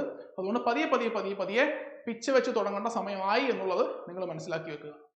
ഇനി ഇതിൻ്റെ സിലബസ് എന്താണ്, അതുപോലുള്ള കാര്യങ്ങളൊക്കെ നിങ്ങൾക്ക് കഴിഞ്ഞ വട്ടം നമ്മളോട് തന്നെ ഓട്ടോമൊബൈൽ പഠിപ്പിച്ച, നമ്മൾ മെക്കാനിക്കൽ പോർഷൻസ് ഓൺലൈൻ ഓഫ്ലൈനൊക്കെ പഠിപ്പിച്ച സാദിഖ് സാറ് നിങ്ങൾക്ക് അത് കറക്റ്റായിട്ട് വിശദീകരിച്ച് തരുന്നതായിരിക്കും. അപ്പോൾ നിങ്ങൾക്ക് ഈ പറഞ്ഞ കാര്യങ്ങളെല്ലാം ക്ലിയർ ആയെന്ന് വിശ്വസിക്കുന്നു. എന്തെങ്കിലും ഡൗട്ട്സ് ഉണ്ടെങ്കിൽ ചാറ്റ് യൂസ് ചെയ്ത് ചോദിക്കാം, ചാറ്റിൽ ഡൗട്ട് ചോദിക്കാം. അപ്പോൾ നമുക്ക് അതിൻ്റെ ആൻസർ നിങ്ങൾക്ക് പറഞ്ഞിട്ട് അവസാനം നമുക്ക് മൈക്ക് അൺമ്യൂട്ട് ചെയ്ത് തരാം. ഓക്കെ, അപ്പോൾ നമുക്ക് ഇതിൻ്റെ സിലബസും എങ്ങനെ പഠിക്കണം, കഴിഞ്ഞ വർഷം റാങ്ക് ലിസ്റ്റ് വന്ന ആൾക്കാരൊക്കെ എങ്ങനെയാണ് പഠിച്ചതെന്നുള്ള എക്സാമ്പിളൊക്കെ വെച്ചിട്ട് സാറ് നിങ്ങൾക്ക് വിശദമായിട്ട് പറഞ്ഞു തരും. ഓക്കെ, അപ്പോൾ ഞങ്ങൾ വരുന്നതിന് തൊട്ട് മുന്നേ ഒരു ചാറ്റ് കണ്ടു. അപ്പോൾ അതിൻ്റെ ഒരു മറുപടി പറഞ്ഞിട്ട് നമുക്ക് സ്റ്റാർട്ട് ചെയ്യാം. അതായത് നമുക്കിപ്പോൾ ഫിസിക്കൽ മെഷർമെന്റ് ആണ് നമ്മൾ പറയുന്നത് എന്ന് പറഞ്ഞാൽ അതിൽ നമ്മൾ ഈ പോലീസിന്റെ പോലെ ഓട്ടം ചാട്ടം അങ്ങനെയല്ല ഉദ്ദേശിക്കുന്നത്. നമ്മൾ 165 സെന്റിമീറ്റർ ആണ് ഒരു ജനറൽ കാറ്റഗറി അല്ലെങ്കിൽ OBC വിഭാഗത്തിനൊക്കെ നമ്മൾ പറയുന്ന ഒരു ഹൈറ്റിന്റെ മിനിമം കാറ്റഗറിയിൽ 165 സെന്റിമീറ്റർ തന്നെ വേണം. അതല്ലാതെ ഇപ്പൊ പലരും ചോദിക്കണം, സാറേ 164 സെന്റിമീറ്റർ ഉള്ളൂ, എനിക്കതിൽ ചാൻസ് ഉണ്ടോ എന്ന് ചോദിച്ചാൽ അതിന് മറുപടി പറയാനായിട്ട് ഞങ്ങൾ ആരുമല്ല. മാൻഡേറ്ററി ആയിട്ട് പറയുന്ന നോട്ടിഫിക്കേഷനിൽ വരുന്ന 165 സെന്റിമീറ്റർ ആണെങ്കിൽ ആ 165 സെന്റിമീറ്റർ തന്നെ വേണം എന്നാണ് നമ്മൾ മറുപടി പറയുള്ളൂ. ഇനി ആ വിഷൻ എന്ന് പറഞ്ഞാൽ നിങ്ങളിപ്പോൾ ഒരു അസിസ്റ്റന്റ് സർജൻ, ഒരു ഓഫ്താൽമോളജിസ്റ്റ് ആണ്, അത് അസിസ്റ്റന്റ് സർജനി കുറയാത്ത ഒരു ഗവൺമെന്റ് ഡോക്ടറാണ് നിങ്ങൾക്ക് അത് സർട്ടിഫൈ ചെയ്ത് തരുന്നത്. കുറയാത്തത് അതിന്റെ മേളിലേക്ക് ആരുവേണേലും ആകാം, എന്നാലും കുറയാത്തതെന്നാണ് അവരുടെ കണ്ടീഷൻ പറയാം. അപ്പൊ അവിടെ നമ്മൾ ലെഫ്റ്റ് ആയിരിക്കും റൈറ്റ് ആയിരിക്കും 6/6 എന്നൊരു കണക്ക് പറഞ്ഞിട്ടുണ്ടെങ്കിൽ അത് തന്നെ വേണം. അതല്ലാതെ ഇപ്പോൾ ആ ഒരു ഓഫ്താൽമോളജിസ്റ്റ് നിങ്ങൾ 6/12 എന്നാണ് അടിച്ചു തരുന്നതെങ്കിൽ നിങ്ങൾ ആ മെഡിക്കൽ സർട്ടിഫിക്കറ്റ് കൊണ്ട് പോയി കഴിഞ്ഞാൽ ഒരിക്കലും ടെസ്റ്റ് പാസ്സാവില്ല. ആ സർട്ടിഫിക്കറ്റിൽ ലെഫ്റ്റ് ഐയും റൈറ്റ് ഐയും 6/6 ഉണ്ട്, കളർ ബ്ലൈൻഡ്നെസ് ഇല്ല, അതൊക്കെ സെറ്റാക്കി ആ PSC പറയുന്ന റെഗുലേഷൻസ് അല്ലെങ്കിൽ ആ ഒരു മാൻഡേറ്ററി ആയിട്ട് പറയുന്ന കാര്യങ്ങൾ തന്നെ ഫോളോ ചെയ്ത് കൊണ്ടുപോയാലാണ് നമുക്ക് എന്ത് ചെയ്യാൻ പറ്റുള്ളൂ, നമുക്കവിടെ എന്താണ് റാങ്ക് ലിസ്റ്റിൽ ഉൾപ്പെടാനായിട്ട് സാധിക്കുകയുള്ളൂ. അപ്പൊ ഞാൻ ആ ചാറ്റ് കണ്ടുകൊണ്ട് അതൊന്ന് പറഞ്ഞതാണ്. ഓക്കെ, അപ്പൊ ജാസിം സാറ് വിശദമായിട്ട് നിങ്ങൾക്ക് ആ ഒരു ഫിസിക്കലി നിങ്ങൾ ഇതിന് എലിജിബിൾ ആണോ, പിന്നെന്താ മെഡിക്കലി നിങ്ങൾ എലിജിബിൾ ആണോ എന്നുള്ള കാര്യങ്ങളൊക്കെ പറഞ്ഞു തന്നു. ഇത് രണ്ടും PSCയുടെ ആ ഒരു മാൻഡേറ്ററി ആയിട്ട് വരുന്ന കാര്യങ്ങളാണെങ്കിൽ ഇനി നമുക്ക് ചെക്ക് ചെയ്യേണ്ടത് PSC പറയാത്ത ഒരു ക്വാളിഫിക്കേഷൻ ആണ്. നിങ്ങൾ ഈ ഒരു പോസ്റ്റിന് വേണ്ടിയിട്ട് മെന്റലി എലിജിബിൾ ആണോ? കാരണം ഈ ഒരു പോസ്റ്റിലേക്ക് എത്തണമെങ്കിൽ പല കടമ്പകൾ ഉണ്ടെങ്കിൽ അതിൽ ഒന്നാമത്തെ കടമ്പ എന്ന് പറയുന്നത് നമ്മൾ പഠിക്കുക എന്നുള്ളതാണ്. ആ പഠിക്കാനുള്ള മനസ്സ് നിങ്ങൾക്ക് ഉണ്ടോ എന്നുള്ളതാണ് നമുക്ക് ആദ്യം ചെക്ക് ചെയ്യേണ്ടത്. അതല്ലാതെ നമ്മൾ 1, 2, 3 വർഷങ്ങൾ വെറുതെ ഇതിന്റെ PSC എന്നും പറഞ്ഞ് പുറകെ നടന്ന് വെറുതെ വർഷങ്ങൾ കളഞ്ഞ അവസാനം ഒരു ഡിപ്രഷൻ ലെവലിലേക്ക് പോകുന്നതിനോടൊന്നും നമുക്ക് യാതൊരു താല്പര്യമില്ല. ഞാൻ പറയുമ്പോൾ, ഞാൻ ഓപ്പൺ ആയിട്ട് കാര്യങ്ങൾ പറയുമ്പോൾ നിങ്ങൾക്ക് ചിലപ്പോൾ കുറച്ച് സാർ ഇങ്ങനെയാണോ മോട്ടിവേറ്റ് ചെയ്യുന്നതൊക്കെ തോന്നിയേക്കും. എന്നാലും കുഴപ്പമില്ല. നിങ്ങളിപ്പോൾ ഒരു 10-60 പേര് ഇപ്പൊ ഈ എന്റെ വാക്കുകൾ ഇപ്പൊ കേൾക്കുന്നുണ്ടെങ്കിൽ ഇനിയിപ്പോ നമ്മൾ അടുത്ത ദിവസം നമ്മൾ യൂട്യൂബ് ചാനലിലൊക്കെ അപ്ലോഡ് ചെയ്യുമ്പോൾ വേറെ കുറെ പേരോട് കേൾക്കും. നിങ്ങൾ മനസ്സിലാക്കേണ്ട കാര്യം, നിങ്ങളുടെ കുറെ വർഷങ്ങൾ കളയാൻ വേണ്ടിയിട്ടല്ല നമ്മൾ പറയുന്നത്. നിങ്ങൾ ആദ്യം മനസ്സിൽ ഉറപ്പിക്കണം നിങ്ങൾക്ക് ഈ സാധനം ഒരു ആഗ്രഹമുണ്ടോ. കാരണം ഈ മറ്റ് PSC എക്സാമുകൾ പോലെയല്ല, ഇതൊരു ഡ്രീം ജോബാണ്, സ്വപ്ന ജോലിയാണ്. ഈ സ്വപ്ന ജോലി ഒരിക്കലും എല്ലാ കാലം സ്വപ്നം മാത്രമായിട്ട് നിന്ന് ഏജ് ഓവറായി പോകുന്നതിനോട് യാതൊരു യോജിപ്പും നമുക്കില്ല. അപ്പൊ നിങ്ങൾ ആദ്യം മനസ്സിലാക്കേണ്ടത് നിങ്ങൾ പഠിക്കാൻ തയ്യാറാണോ. ഇപ്പൊ നമ്മളിവിടെ പറയുന്നുണ്ട് ഒരു സ്റ്റഡി പ്ലാൻ എന്നൊക്കെ നമ്മൾ നിങ്ങളുടെ മുമ്പിൽ അവതരിപ്പിക്കുകയാണ്. അങ്ങനെ ഒരു യൂണിവേഴ്സൽ സ്റ്റഡി പ്ലാൻ ഇല്ല, അത് നിങ്ങൾ മനസ്സിലാക്കുക. ഇപ്പൊ ഞങ്ങൾ ഒരു അക്കാദമി, ഞങ്ങൾ നിങ്ങൾക്ക് ഒരു സ്റ്റഡി പ്ലാൻ പറഞ്ഞു തരുമ്പോൾ അതൊരു ഒരു ആവറേജ് സ്റ്റുഡന്റിന് ഫോളോ ചെയ്യാൻ പറ്റുന്ന കുറച്ച് കാര്യങ്ങൾ നമ്മൾ പറഞ്ഞു തരാം, അല്ലെ? നിങ്ങൾക്ക് ആ ഒരു സ്റ്റഡി പ്ലാനിൽ തന്നെ സ്റ്റിക്ക് ഓൺ ചെയ്യാതെ അതിന്റെ അപ്പുറത്തേക്ക് നിങ്ങൾക്ക് പഠിക്കണം. അങ്ങനെ പഠിക്കുന്നവരാണ് റാങ്ക് ലിസ്റ്റിൽ വരാം. ഇപ്പൊ സാർ ഇവിടെ കുറെ റിസൾട്ട് കാര്യങ്ങളൊക്കെ പറയുന്ന സമയത്ത് നമുക്ക് 1100 25 പേര് വന്നു എന്ന് പറഞ്ഞു, ഇല്ലേ? നമുക്ക് കഴിഞ്ഞ AMBയുടെ ആ ഒരു അഡ്മിഷൻ നോക്കി കഴിഞ്ഞാൽ അത്രയൊന്നും അല്ല, നമുക്ക് ഒരു ഓൺലൈൻ ഓഫ്ലൈൻ ഒക്കെ ആയിട്ട് എന്തായാലും ഒരു 1000ഓളം സ്റ്റുഡൻസ് നമുക്ക് ഉണ്ടായിരുന്നു. നിങ്ങൾ ആലോചിച്ച് നോക്കിയേ, ആ 1000ഓളം സ്റ്റുഡൻസിനും ഞങ്ങൾ കൊടുത്ത ഇൻപുട്ട് സെയിം ആണ്, ഞങ്ങൾ കൊടുത്ത സപ്പോർട്ട് സെയിം ആണ്, എല്ലാ കാര്യങ്ങളും ഒരു വേർതിരിവില്ലാതെ നമ്മൾ കൊടുത്തത്. അതില് കുറച്ച് പേരല്ലേ നമുക്ക് ഈ ലിസ്റ്റിൽ വന്നുള്ളൂ. അത് എന്തുകൊണ്ടാണ്? അതെന്താണ് അപ്പൊ അവിടെ സംഭവിച്ച വ്യത്യാസം? ആ വ്യത്യാസം എന്ന് പറഞ്ഞാല് അവർ സെൽഫായിട്ട് എടുത്ത എഫേർട്ടാണ്. അതിന് തന്നെയാണ് 100ൽ 100 മാർക്ക് നമ്മൾ കൊടുക്കുന്നത്. ഞങ്ങൾ അവരുടെ പുറകിൽ നിന്നു, ആവശ്യപ്പെട്ട സമയത്ത് നമ്മൾ പ്രോപ്പറായിട്ട് ഗൈഡ് ചെയ്തു. ഇങ്ങനെ ഒരു ഗൈഡൻസ് ആണ് നമ്മൾ കൊടുത്തത്. ബാക്കിയെല്ലാം അവരുടെ മനസ്സിന്റെ വിൽ പവർ കൊണ്ട് തന്നെ അവർ നേടിയെടുത്താണ്. നിങ്ങൾ ഞങ്ങളുടെ ചാനലിൽ കയറി നോക്കിക്കഴിഞ്ഞാൽ ഈ കുറച്ച് ഇന്റർവ്യൂസ് കിടപ്പുണ്ട്, നിങ്ങൾ കയറി നോക്കണം. ആ ഇന്റർവ്യൂസ് നിങ്ങൾ കാണണം. ആ ഇന്റർവ്യൂസ് കാണുമ്പോൾ നിങ്ങൾ മനസ്സിലാവും അതിൽ ഒരാൾ പോലും സേഫ് സോണിൽ നിന്ന് ജോലി കയറിയവരില്ല. സേഫ് സോൺ എന്ന് പറഞ്ഞാൽ ഇപ്പൊ നമ്മൾ ഫിനാൻഷ്യലി നമ്മൾ ചിലപ്പോൾ വീട്ടിൽ നമുക്ക് ഓക്കെ ആയിരിക്കും, നമുക്കൊരു ജോലിക്ക് ആവശ്യം ഉണ്ടാവില്ല, അല്ലെ വേറെ ഏതെങ്കിലും ഒരു കംഫർട്ട് സോണിൽ നമ്മൾ വർക്ക് ചെയ്യായിരിക്കും. അങ്ങനെയുള്ളവർ പൊതുവെ ഈ പറയുന്ന എക്സാമ്പിൾ ക്രാക്ക് ചെയ്യാറില്ല. കാരണം ഓൾറെഡി അവർ കംഫർട്ട് സോണിലാണ്. എന്തെങ്കിലും ഒരു ചലഞ്ചബിൾ ഫാക്ടർ, ഞാൻ രക്ഷപ്പെട്ടാലേ എന്റെ ഫാമിലി രക്ഷപ്പെടുകയുള്ളൂ, എനിക്ക് നിലവിലെ ജോലി എനിക്കൊരു സെക്യൂരിറ്റി ഇല്ല, ഏത് നിമിഷവും നഷ്ടപ്പെടാം, എന്റെ ഫാമിലി ബുദ്ധിമുട്ടിലാവും, മുന്നോട്ട് നമ്മുടെ യാത്ര ബുദ്ധിമുട്ടിലാവും, എന്റെ ലോൺ അടക്കാൻ പറ്റൂല, അങ്ങനെ എന്തെങ്കിലും ഒരു ബുദ്ധിമുട്ട്, ചലഞ്ചബിൾ ഫാക്ടർ നിങ്ങളുടെ മുമ്പിൽ ഉണ്ടെങ്കിൽ, നിങ്ങൾ പഠിക്കാൻ തയ്യാറാവുന്നുണ്ടെങ്കിൽ ഉറപ്പാണ് നിങ്ങൾ എന്ത് ചെയ്യും, നിങ്ങൾ മെന്റലി നിങ്ങൾ അതിനോട് യോജിച്ചു വരും, ഉറപ്പായിട്ട് നിങ്ങൾ പഠിക്കും. ഓക്കെ, അപ്പൊ നിങ്ങൾ ആദ്യം മനസ്സിൽ ഉറപ്പിക്കേണ്ടത് ഇനി അങ്ങോട്ട് എപ്പോ എക്സാം വന്നാലും നിങ്ങൾ അതിന് മെന്റലി പ്രിപ്പയർഡ് ആവാൻ തയ്യാറാണോ എന്നാണ് നമുക്ക് ആദ്യം അറിയേണ്ടത്. അത് നിങ്ങൾ ഓക്കെ ആണെന്ന് നിങ്ങൾ ഈ ഒരു സെഷൻ കഴിയുമ്പോൾ നിങ്ങൾ ഉറപ്പിക്കുകയാണെങ്കിൽ ധൈര്യമായിട്ട് നിങ്ങൾക്ക് പഠിച്ചു തുടങ്ങാം. അതല്ലാതെ വേണോ വേണ്ട, ചിലപ്പോൾ നമുക്ക് ഒരു 10 വർഷത്തെ എക്സ്പീരിയൻസ് ഇപ്പോൾ ഈ ഒരു ഫീൽഡിൽ എനിക്കുണ്ട്. അതിൽ തന്നെ AMB ആയിട്ട് ബന്ധപ്പെട്ട് 5 വർഷം ആണ് എനിക്ക് എക്സ്പീരിയൻസ് ഉള്ളത്. എന്ന് പറഞ്ഞാൽ കഴിഞ്ഞ AMBയിലാണ് നമ്മൾ ആദ്യമായിട്ട് ഈ കോഴ്സ് ഇതിൽ ലോഞ്ച് ചെയ്യുന്നത്. അപ്പൊ അന്ന് മുതൽ എന്റെ പേഴ്സണൽ എക്സ്പീരിയൻസും കുട്ടികൾ എന്നോട് ചോദിക്കുന്ന ഡൗട്ടുകളൊക്കെ വെച്ച് എനിക്ക് പറയാൻ പറ്റും. ചില കുട്ടികളുണ്ട് ഇപ്പോ ഏറ്റവും ആദ്യം അഡ്മിഷൻ എടുക്കും. അഡ്മിഷൻ എടുക്കുന്ന കാലം മുതൽ അവർ എന്നോട് ചോദിക്കും, സാറേ നോട്ടിഫിക്കേഷൻ എന്ന് വരും. അപ്പൊ നമ്മൾ പറയും നോട്ടിഫിക്കേഷൻ ഇന്ന സമയത്ത് വരാനാണ് സാധ്യത. ഇതിങ്ങനെ തുടർന്നുകൊണ്ടേയിരിക്കും, ഓരോ മാസവും ഇങ്ങനെ ചോദിച്ചുകൊണ്ടിരിക്കും, നോട്ടിഫിക്കേഷൻ എപ്പോൾ ഇങ്ങനെ ചോദിച്ചുകൊണ്ടിരിക്കും. ഏറ്റവും അവസാനം നോട്ടിഫിക്കേഷൻ വരും. നോട്ടിഫിക്കേഷൻ വന്ന് അതിന്റെ അടുത്ത മാസം കലണ്ടറും വന്ന് 4 മാസത്തിലുള്ള എക്സാമും കഴിഞ്ഞു പോയി. ആ സ്റ്റുഡന്റ് വീണ്ടും എൻ്റെ അടുത്ത് വരും, സാറേ അടുത്ത AMB എക്സാം എന്നാണ് ഇനി. ഓക്കെ, ആ ഒരു അവസ്ഥയിലേക്ക് നിങ്ങൾ പോകരുത്. അങ്ങനെ പോകാനാണെങ്കിൽ നിങ്ങൾ ഒരിക്കലും എന്ത് ചെയ്യണ്ട, അഡ്മിഷനും എടുക്കണ്ട, നിങ്ങൾ വെറുതെ ഇതിന്റെ പുറകെ പോയി സമയം കളയണ്ട, മറ്റു ജോലികളിലേക്ക് പോകുന്നതായിരിക്കും നല്ലത്. ഞാനിവിടെ പറയാൻ ശ്രമിക്കുന്ന ഒരു സ്റ്റഡി പ്ലാൻ എന്ന് പറഞ്ഞാൽ ഇപ്പൊ മുതൽ പഠിക്കാൻ തയ്യാറായിട്ടുള്ളവർക്ക് വേണ്ടിയിട്ടാണ്. ഒരിക്കലും 3 മാസം കൊണ്ടോ 6 മാസം കൊണ്ടോ ഒന്നും ഒരാളും ഒരു ഗവൺമെന്റ് ജോലിയും ക്രാക്ക് ചെയ്തിട്ടില്ല. നിങ്ങൾ മനസ്സിലാക്കുക. നിങ്ങൾ പലരും അനുഭവങ്ങൾ പറഞ്ഞ് കേൾക്കുന്നുണ്ടാവും, ഞാൻ 6 മാസം കൊണ്ടാണ് ഗവൺമെന്റ് ജോലി നേടിയത്, 3 മാസം കൊണ്ടാണ്, 3 മാസം പഠിച്ചിട്ടാണ് ഞാൻ ഗവൺമെന്റ് ജോലി നേടിയത്. ഒരിക്കലുമില്ല, 100% അത് ശരിയല്ല എന്ന് ഞാൻ പറയുള്ളൂ. നിങ്ങൾ അയാളുടെ ബാക്ക്ഗ്രൗണ്ട് ഒന്ന് നോക്കുക. ആ ഒരു പർട്ടിക്കുലർ എക്സാമിന് വേണ്ടിയിട്ട് ചിലപ്പോൾ അയാൾ 3 മാസം 6 മാസം ഇരുന്നിട്ടുണ്ടാവുള്ളൂ. പക്ഷെ അതിന്റെ പുറകിലേക്ക് ചിലപ്പോൾ ഗേറ്റിന് വേണ്ടി പഠിച്ചിട്ടുണ്ടാവും, അല്ലെങ്കിൽ മറ്റേതെങ്കിലും എക്സാമിന് വേണ്ടി പഠിച്ചിട്ടുണ്ടാവും. അങ്ങനെ ഒരു ബാക്കപ്പ് അയാളുടെ കയ്യിൽ ഉണ്ടാവും. അതല്ലാതെ ഒരിക്കലും ഒരാളെ കൊണ്ടും 6 മാസം കൊണ്ടും 3 മാസം കൊണ്ടും ഫ്രഷ് ആയിട്ട് പഠിച്ച് ജോലി നേടുക എന്നുള്ളത് ചിലപ്പോൾ ഉണ്ടാവും. അത്രയും കഴിവുള്ള ഒരാളെ കൊണ്ടൊക്കെ പറ്റുമായിരിക്കും. എന്നാൽ ഒരു 99% പേർക്കും അത് സാധിക്കാൻ സാധ്യത കുറവാണ്. ഓക്കെ, അപ്പൊ ഞാനിവിടെ പറയുന്നത് നിങ്ങൾ ഈ സിലബസ് ആദ്യം ശ്രദ്ധിച്ചു കഴിഞ്ഞാൽ, ഞാൻ ഡീറ്റെയിൽഡ് ആയിട്ട് സിലബസ് ഡിസ്കഷനിലേക്ക് പോകുന്നില്ല, അത് അങ്ങനെ ഒരു റിലവൻസ് നമുക്കില്ല. ഞാൻ കുറെ ഫ്ലൂയിഡ് മെക്കാനിക്സിൽ കുറെ കാര്യങ്ങൾ വരും, തെർമോഡൈനാമിക്സിൽ കുറെ കാര്യങ്ങൾ വരും, അതൊക്കെ നമുക്ക് ഈ വെബിനാറിൽ പറയുന്നതുകൊണ്ട് യാതൊരു അർത്ഥവുമില്ല. നിങ്ങൾ മനസ്സിലാക്കേണ്ടത് എങ്ങനെ പഠിക്കണം. സിലബസിൽ എന്ത് തന്നെ വന്നാലും ഒന്നും നമുക്ക് സ്കിപ്പ് ചെയ്യാൻ നിർവാഹമില്ല എന്നുള്ളത് മനസ്സിലാക്കുക. കാരണം ഇപ്പൊ വരുന്ന സിലബസുകളിലെല്ലാം എങ്ങനെയാണ് വെയിറ്റേജ് ഉൾപ്പെടെ വരുന്നത്. നോക്കിയേ, ശരിയല്ലേ? 100 മാർക്കിനെ നമ്മൾ സ്പ്ലിറ്റ് ചെയ്ത് നമ്മൾ വെയിറ്റേജ് ഉൾപ്പെടെ കൊടുക്കുന്നത്. അപ്പൊ ആദ്യം നമ്മുടെ module fluid mechanics and hydraulic machine നമ്മൾ കണ്ടു കഴിഞ്ഞാൽ അതിന് 10 മാർക്ക് ഉണ്ട്. ഇപ്പൊ പണ്ടത്തെ ആ ഒരു സിലബസ് ഒക്കെ നോക്കി കഴിഞ്ഞാൽ വാരി വലിച്ചുള്ള സിലബസാ, അല്ലെങ്കിൽ ഇങ്ങനെ ഈ ഓരോ പാർട്ടിന് ഇത്ര എന്ന് പറഞ്ഞൊന്നുമില്ല. അപ്പൊ നമ്മൾ എന്ത് വെച്ച് കഴിഞ്ഞാല് നമ്മളുടെ ഒരു ലോജിക് ഒക്കെ വെച്ചിട്ട് നമ്മൾ എന്ത് ചെയ്യും, ചില സാധനങ്ങൾ സ്കിപ്പ് അടിക്കും. അപ്പൊ ഇവിടെ ആ ഒരു പരിപാടി നടക്കൂല. നിങ്ങൾ fluid mechanics and hydraulic machine skip ചെയ്താൽ അതിന്റെ അർത്ഥം നിങ്ങൾ ഇനി എഴുതാൻ പോകുന്നത് 90 മാർക്കില്ല, 10 മാർക്ക് അവിടെ പോയി. കാരണം കറക്റ്റ് വെയിറ്റേജിലാണ് ഇപ്പൊ കംപ്ലീറ്റ് കാര്യങ്ങളും PSC നടത്തുന്നത്. അപ്പോ 100 മാർക്കില് 1 മാർക്ക് പോലും അല്ലെങ്കിൽ ഒരു പോയിന്റ് ഒരു ടോപ്പിക് പോലും നമുക്ക് എന്ത് ചെയ്യാൻ പാടില്ല, സ്കിപ്പ് ചെയ്യാനായിട്ട് പാടില്ല. അപ്പോ സിലബസ് ഒക്കെ നിങ്ങൾ കണ്ടിട്ടുണ്ടാവണം. അതല്ലാതെ നിങ്ങളിപ്പോ കുറെ പേര് സാറിന്റെ വെബിനാർ അറ്റൻഡ് ചെയ്ത് കഴിയുമ്പോൾ എനിക്ക് എല്ലാം കിട്ടും, അതുകൊണ്ട് ഞാൻ ഒന്നും ചെയ്യുന്നില്ല. അത് നിങ്ങളുടെ ആഗ്രഹമല്ല, അത് നിങ്ങളുടെ മടിയാണ്. ഞാൻ പറഞ്ഞ മനസ്സിലായില്ലേ? ഇപ്പൊ നിങ്ങൾ ഈ വെബിനാർ അറ്റൻഡ് ചെയ്യുന്നവരിൽ കുറെ പേരുടെ ഉദ്ദേശം എന്താണ്, AMEനെ കുറിച്ച് മനസ്സിലാക്കുക എന്നുള്ളതാണ്. അപ്പോൾ നിങ്ങൾ ഇപ്പോൾ ഒരാഴ്ച മുന്നേ അല്ലെങ്കിൽ നമ്മൾ ഇത് വെബിനാർ അനൗൺസ് ചെയ്ത ഡേറ്റ് മുതൽ നിങ്ങൾ ഇതിന് വേണ്ടിയിട്ട് ലിങ്ക് ഒക്കെ രജിസ്റ്റർ ചെയ്തിരിപ്പുണ്ട്. അതിന്റെ ഇടയിൽ നിങ്ങൾ എത്ര പേര് ഇതിന്റെ സിലബസ് തിരഞ്ഞിട്ടുണ്ട്, എത്ര പേര് ഇതിനെക്കുറിച്ച് സ്വന്തമായിട്ട് അറിയാൻ ശ്രമിച്ചിട്ടുണ്ട്, നിങ്ങളൊന്ന് സ്വന്തമായിട്ട് ആലോചിക്കുക. അതാണ് നിങ്ങളുടെ ആഗ്രഹം എന്ന് പറയുന്നത്. അപ്പോൾ ആ സിലബസിലേക്ക് വരുമ്പോൾ ഇതിലെ 40 മാർക്ക് അഥവാ ആദ്യത്തെ 4 മൊഡ്യൂള് മെക്കാനിക്കലാണ്. 40 മാർക്ക് മെക്കാനിക്കലാണ്. ദെൻ അടുത്ത 40 മാർക്ക് എന്ന് പറയുന്നത് ഓട്ടോമൊബൈൽ ആണ്. ഓട്ടോമൊബൈൽ. ദെൻ ബാക്കി 20 മാർക്ക് കഴിഞ്ഞ സിലബസിൽ എക്സ്ട്രാ പുതിയതായിട്ട് കയറി വന്ന സ്പെഷ്യൽ ടോപ്പിക്കുകളാണ്. സ്പെഷ്യൽ ടോപ്പിക്കുകൾ എന്ന് പറയുമ്പോൾ അത് പഠിക്കല് അത്ര വലിയ ബുദ്ധിമുട്ടൊന്നുമില്ല. നമുക്ക് സമയം കിട്ടിക്കഴിഞ്ഞാൽ നമുക്ക് വായിച്ച് പഠിക്കാവുന്ന കാര്യങ്ങളാണ് സ്പെഷ്യൽ ടോപ്പിക്. പക്ഷെ കുറച്ച് ഡ്രൈ ആണ്, അത് കുറെ കൺസെപ്റ്റോ കാര്യങ്ങളോ അങ്ങനെയൊന്നുമില്ല. ചില ഭാഗങ്ങൾ ഇൻട്രസ്റ്റിംഗ് ആയിട്ട് തോന്നും, ചില ഭാഗങ്ങൾ ഇപ്പൊ ടാക്സ് ഇൻഷുറൻസ് ഒക്കെ വരുമ്പോൾ കുറെ ഡ്രൈ ആയിട്ടുള്ള കുറച്ച് ഭാഗങ്ങളും വരുന്നുണ്ട്. അപ്പൊ അത് പക്ഷേ നമുക്ക് ഒഴിവാക്കാൻ പറ്റുമോ? 20 മാർക്കാണ് വെയിറ്റേജ് വരുന്നത്. റാങ്ക് മേക്കിംഗ് ഫാക്ടർ ആയിട്ട് വരുന്ന ഒരാളാണെന്ത് ഈ സ്പെഷ്യൽ ടോപ്പിക് എന്ന് പറയുന്നത്. അതും നമ്മൾ എന്തായാലും പഠിച്ചിരിക്കണം. ഇനി അപ്പൊ ഈ 40 മാർക്ക് മെക്കാനിക്കല്, 40 മാർക്ക് ഓട്ടോമൊബൈൽ, നമ്മൾ അതിലേക്ക് വരിക. സ്പെഷ്യൽ ടോപ്പിക് തൽക്കാലം മാറിക്കട്ടെ. അതിലേക്ക് നമ്മൾ വന്നു കഴിഞ്ഞാൽ നിങ്ങളിപ്പോ മെക്കാനിക്കൽ പഠിച്ച ഉദ്യോഗാർത്ഥികൾക്ക് സ്വാഭാവികമായിട്ടും മെക്കാനിക്കൽ എളുപ്പമായിരിക്കും.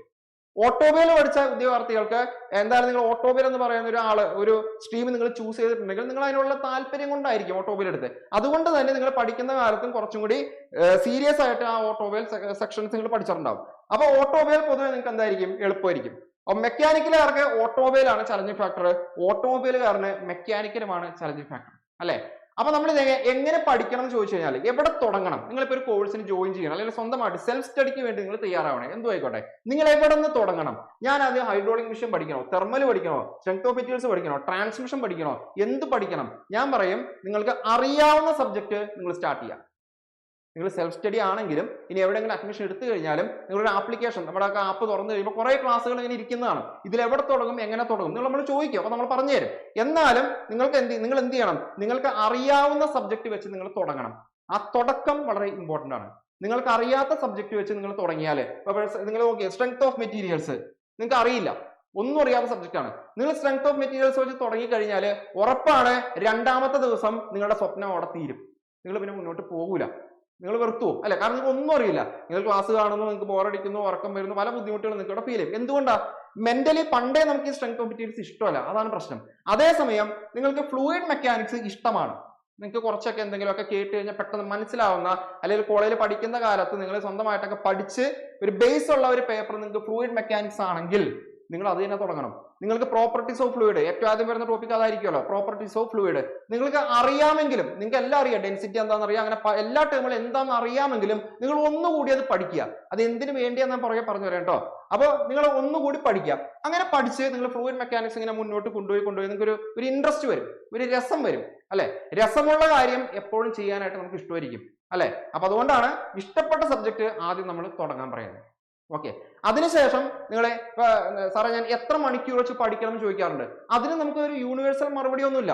ഇപ്പൊ ഞാൻ നിങ്ങളോട് പറയണേ, നിങ്ങൾ 5 മണിക്കൂർ വെച്ച് ഒരു ദിവസം പഠിക്കുക, എത്ര പേർക്ക് പറ്റും? ജോലിയുള്ള എത്ര പേർക്ക് 5 മണിക്കൂർ പഠിക്കാൻ പറ്റും? അപ്പൊ നിങ്ങൾ എന്ത് ചെയ്യും? 5 മണിക്കൂർ പഠിക്കുന്നവർക്കാണ് AMBA ജോലി കിട്ടുള്ളൂ, എന്നെ കൊണ്ട് ഒക്കൂല. അതേസമയം ഞാൻ പറയണേ 1 മണിക്കൂർ പഠിച്ചാൽ മതി. 1 മണിക്കൂർ പഠിച്ചാൽ AMBA ആവാൻ പറ്റുമോ? അതും അറിയില്ല. ശരിയല്ലേ? അപ്പൊ നിങ്ങൾ എന്താ പറയുന്നത്? നിങ്ങൾക്കൊരു പ്ലാൻ, ഞാനൊരു പ്ലാൻ സജസ്റ്റ് ചെയ്യുന്നു, ഞാൻ ഗൈഡ് ചെയ്യുക നിങ്ങളെ. ഞാൻ ഒരിക്കലും നിങ്ങളൊരു പ്ലാൻ അടിച്ചേൽപ്പിക്കുകയല്ല. ഇങ്ങനെയൊക്കെ പഠിച്ചാൽ ഇങ്ങനെയൊക്കെ സംഭവിക്കും എന്ന് ഞാൻ നിങ്ങളെ മനസ്സിലാക്കിയാണ്. നിങ്ങൾ സ്വന്തമായിട്ടാണ് സ്റ്റഡി പ്ലാൻ ഉണ്ടാക്കേണ്ടത്, സ്വന്തമായിട്ടാണ് ടൈം സെറ്റ് ചെയ്യേണ്ടത്. അങ്ങനെയുള്ളവർ മാത്രമാണ് കഴിഞ്ഞ AMBAയുടെ ലിസ്റ്റിൽ കയറി ജോലിയിലേക്ക് കയറിയിട്ടുള്ളൂ. 100% ഉറപ്പാണ്. പേഴ്സണലി നമുക്ക് അറിയാവുന്ന കാര്യങ്ങളാണ്. അപ്പൊ ശ്രദ്ധിക്കുക, എങ്ങനെയാണ് ടൈം സെറ്റ് ചെയ്യുന്നത്? എത്ര കഠിന ജോലി ആണെങ്കിലും മിനിമം ഒരു 2 മണിക്കൂറെങ്കിലും നമുക്ക് കണ്ടെത്താൻ പറ്റും. മിനിമം. ഞാൻ ഈ മിനിമം പറയുന്നതിൽ സ്റ്റിക്ക് ഓൺ ചെയ്തിട്ടോ. നിങ്ങൾ വെറുതെ ഇരിക്കുന്നവരാണെങ്കിൽ നിങ്ങൾക്ക് 2 മണിക്കൂറൊന്നുമല്ല, വേണമെങ്കിൽ 6 മണിക്കൂർ പഠിക്കാം അല്ലെ. എന്തു തന്നെ ആയിക്കോട്ടെ, മിനിമം ഒരു 2 മണിക്കൂർ നിങ്ങൾക്ക് പഠിക്കാനായിട്ട് പറ്റും. എങ്ങനെ? ഉറക്കം കുറയ്ക്കേണ്ടി വരും. ശരിയല്ലേ? നിങ്ങൾ ബാക്കി കാര്യങ്ങൾ ഒഴിവാക്കാൻ പറ്റാത്ത ഒരുപാട് കാര്യങ്ങൾ നമ്മൾ ഡേ ടൈമിൽ സംഭവിക്കുന്നുണ്ടാവും. പിന്നെ ഒഴിവാക്കാൻ പറ്റുന്ന എന്താണ്?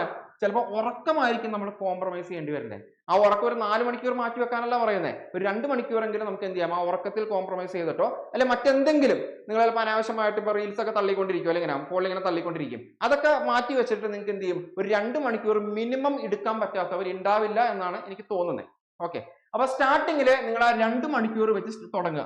അതേസമയം നിങ്ങൾക്ക് സമയം ഉണ്ടെന്നാണെങ്കിൽ 3 മണിക്കൂറോ 4 മണിക്കൂറോ അത് നിങ്ങളുടെ ഇഷ്ടം, നിങ്ങൾക്ക് പഠിക്കാം. അപ്പോൾ അത് തന്നെ എപ്പോൾ പഠിക്കണം? അങ്ങനെയുണ്ട്. എപ്പോൾ പഠിക്കണം എന്ന് ചോദിക്കുന്നതും ഡിപ്പെൻസ് ഓൺ നിങ്ങളാണ്. എന്ന് പറഞ്ഞാൽ ഇപ്പൊ എന്നോട് ചോദിക്കുകയാണ് എപ്പോഴാണ് സാറിന് പഠിക്കാനായിട്ട് ഏറ്റവും ഇഷ്ടപ്പെട്ട സമയം, ഞാൻ പറയും ഏർലി മോർണിംഗ് ആണ്. കാരണം ആ സമയത്തിന്റെ ഒരു പ്രത്യേകത എന്ന് പറഞ്ഞു കഴിഞ്ഞാല് വേറെ ഒരു ഡിസ്റ്റർബൻസും ഇല്ല. നിലവില് പഠിക്കുന്നവരുടെ ഏറ്റവും വലിയ ഡിസ്റ്റർബൻസ് എന്താണെന്ന് അറിയോ? ഫോണാണ്. ഈ ഫോണില് നോട്ടിഫിക്കേഷൻ വരും, മെസ്സേജ് വരും. ഈ മെസ്സേജിലേക്ക് നമ്മൾ അങ്ങോട്ട് കയറും. ഒരു മെസ്സേജ് അല്ലേ, ഒന്ന് നോക്കിയേക്കാം. ആ മെസ്സേജിൽ കയറും, ഒരു ലിങ്ക് വരും, ആ ലിങ്ക് ഓപ്പൺ ആക്കും, യൂട്യൂബിൽ കയറും, യൂട്യൂബിൽ നിന്ന് റീൽസ് കാണും, അവിടെ നിന്ന് പിന്നെ ആ ചാനലിലേക്ക് കയറും. ഇത് കയറി എവിടെയെങ്കിലുമൊക്കെ എത്തും. നമ്മൾ ഉദ്ദേശിച്ച 2 മണിക്കൂർ 3 മണിക്കൂറൊക്കെ ഫോണിൽ ഇരുന്നു കൊണ്ട് നമ്മൾ എന്ത് ചെയ്യും? പഠനം അവസാനിപ്പിക്കും. അതേസമയം രാവിലേക്കാണെങ്കിൽ എല്ലാവരും ഉറക്കുക. നമ്മളെ ശല്യപ്പെടുത്താൻ വേണ്ടി മെസ്സേജ് അയക്കുന്നവനും ഉറക്കമാണ് അല്ലെ. ആ സമയത്ത് ഒരു ശല്യവുമില്ല, ഫോണും ശല്യമില്ല, ചുറ്റിനും കിടക്കുന്നവരും ശല്യമില്ല, ആരുടെയും ശല്യമില്ല അല്ലെ. കംപ്ലീറ്റ് ഒരു സൈലൻസ് ആണ്.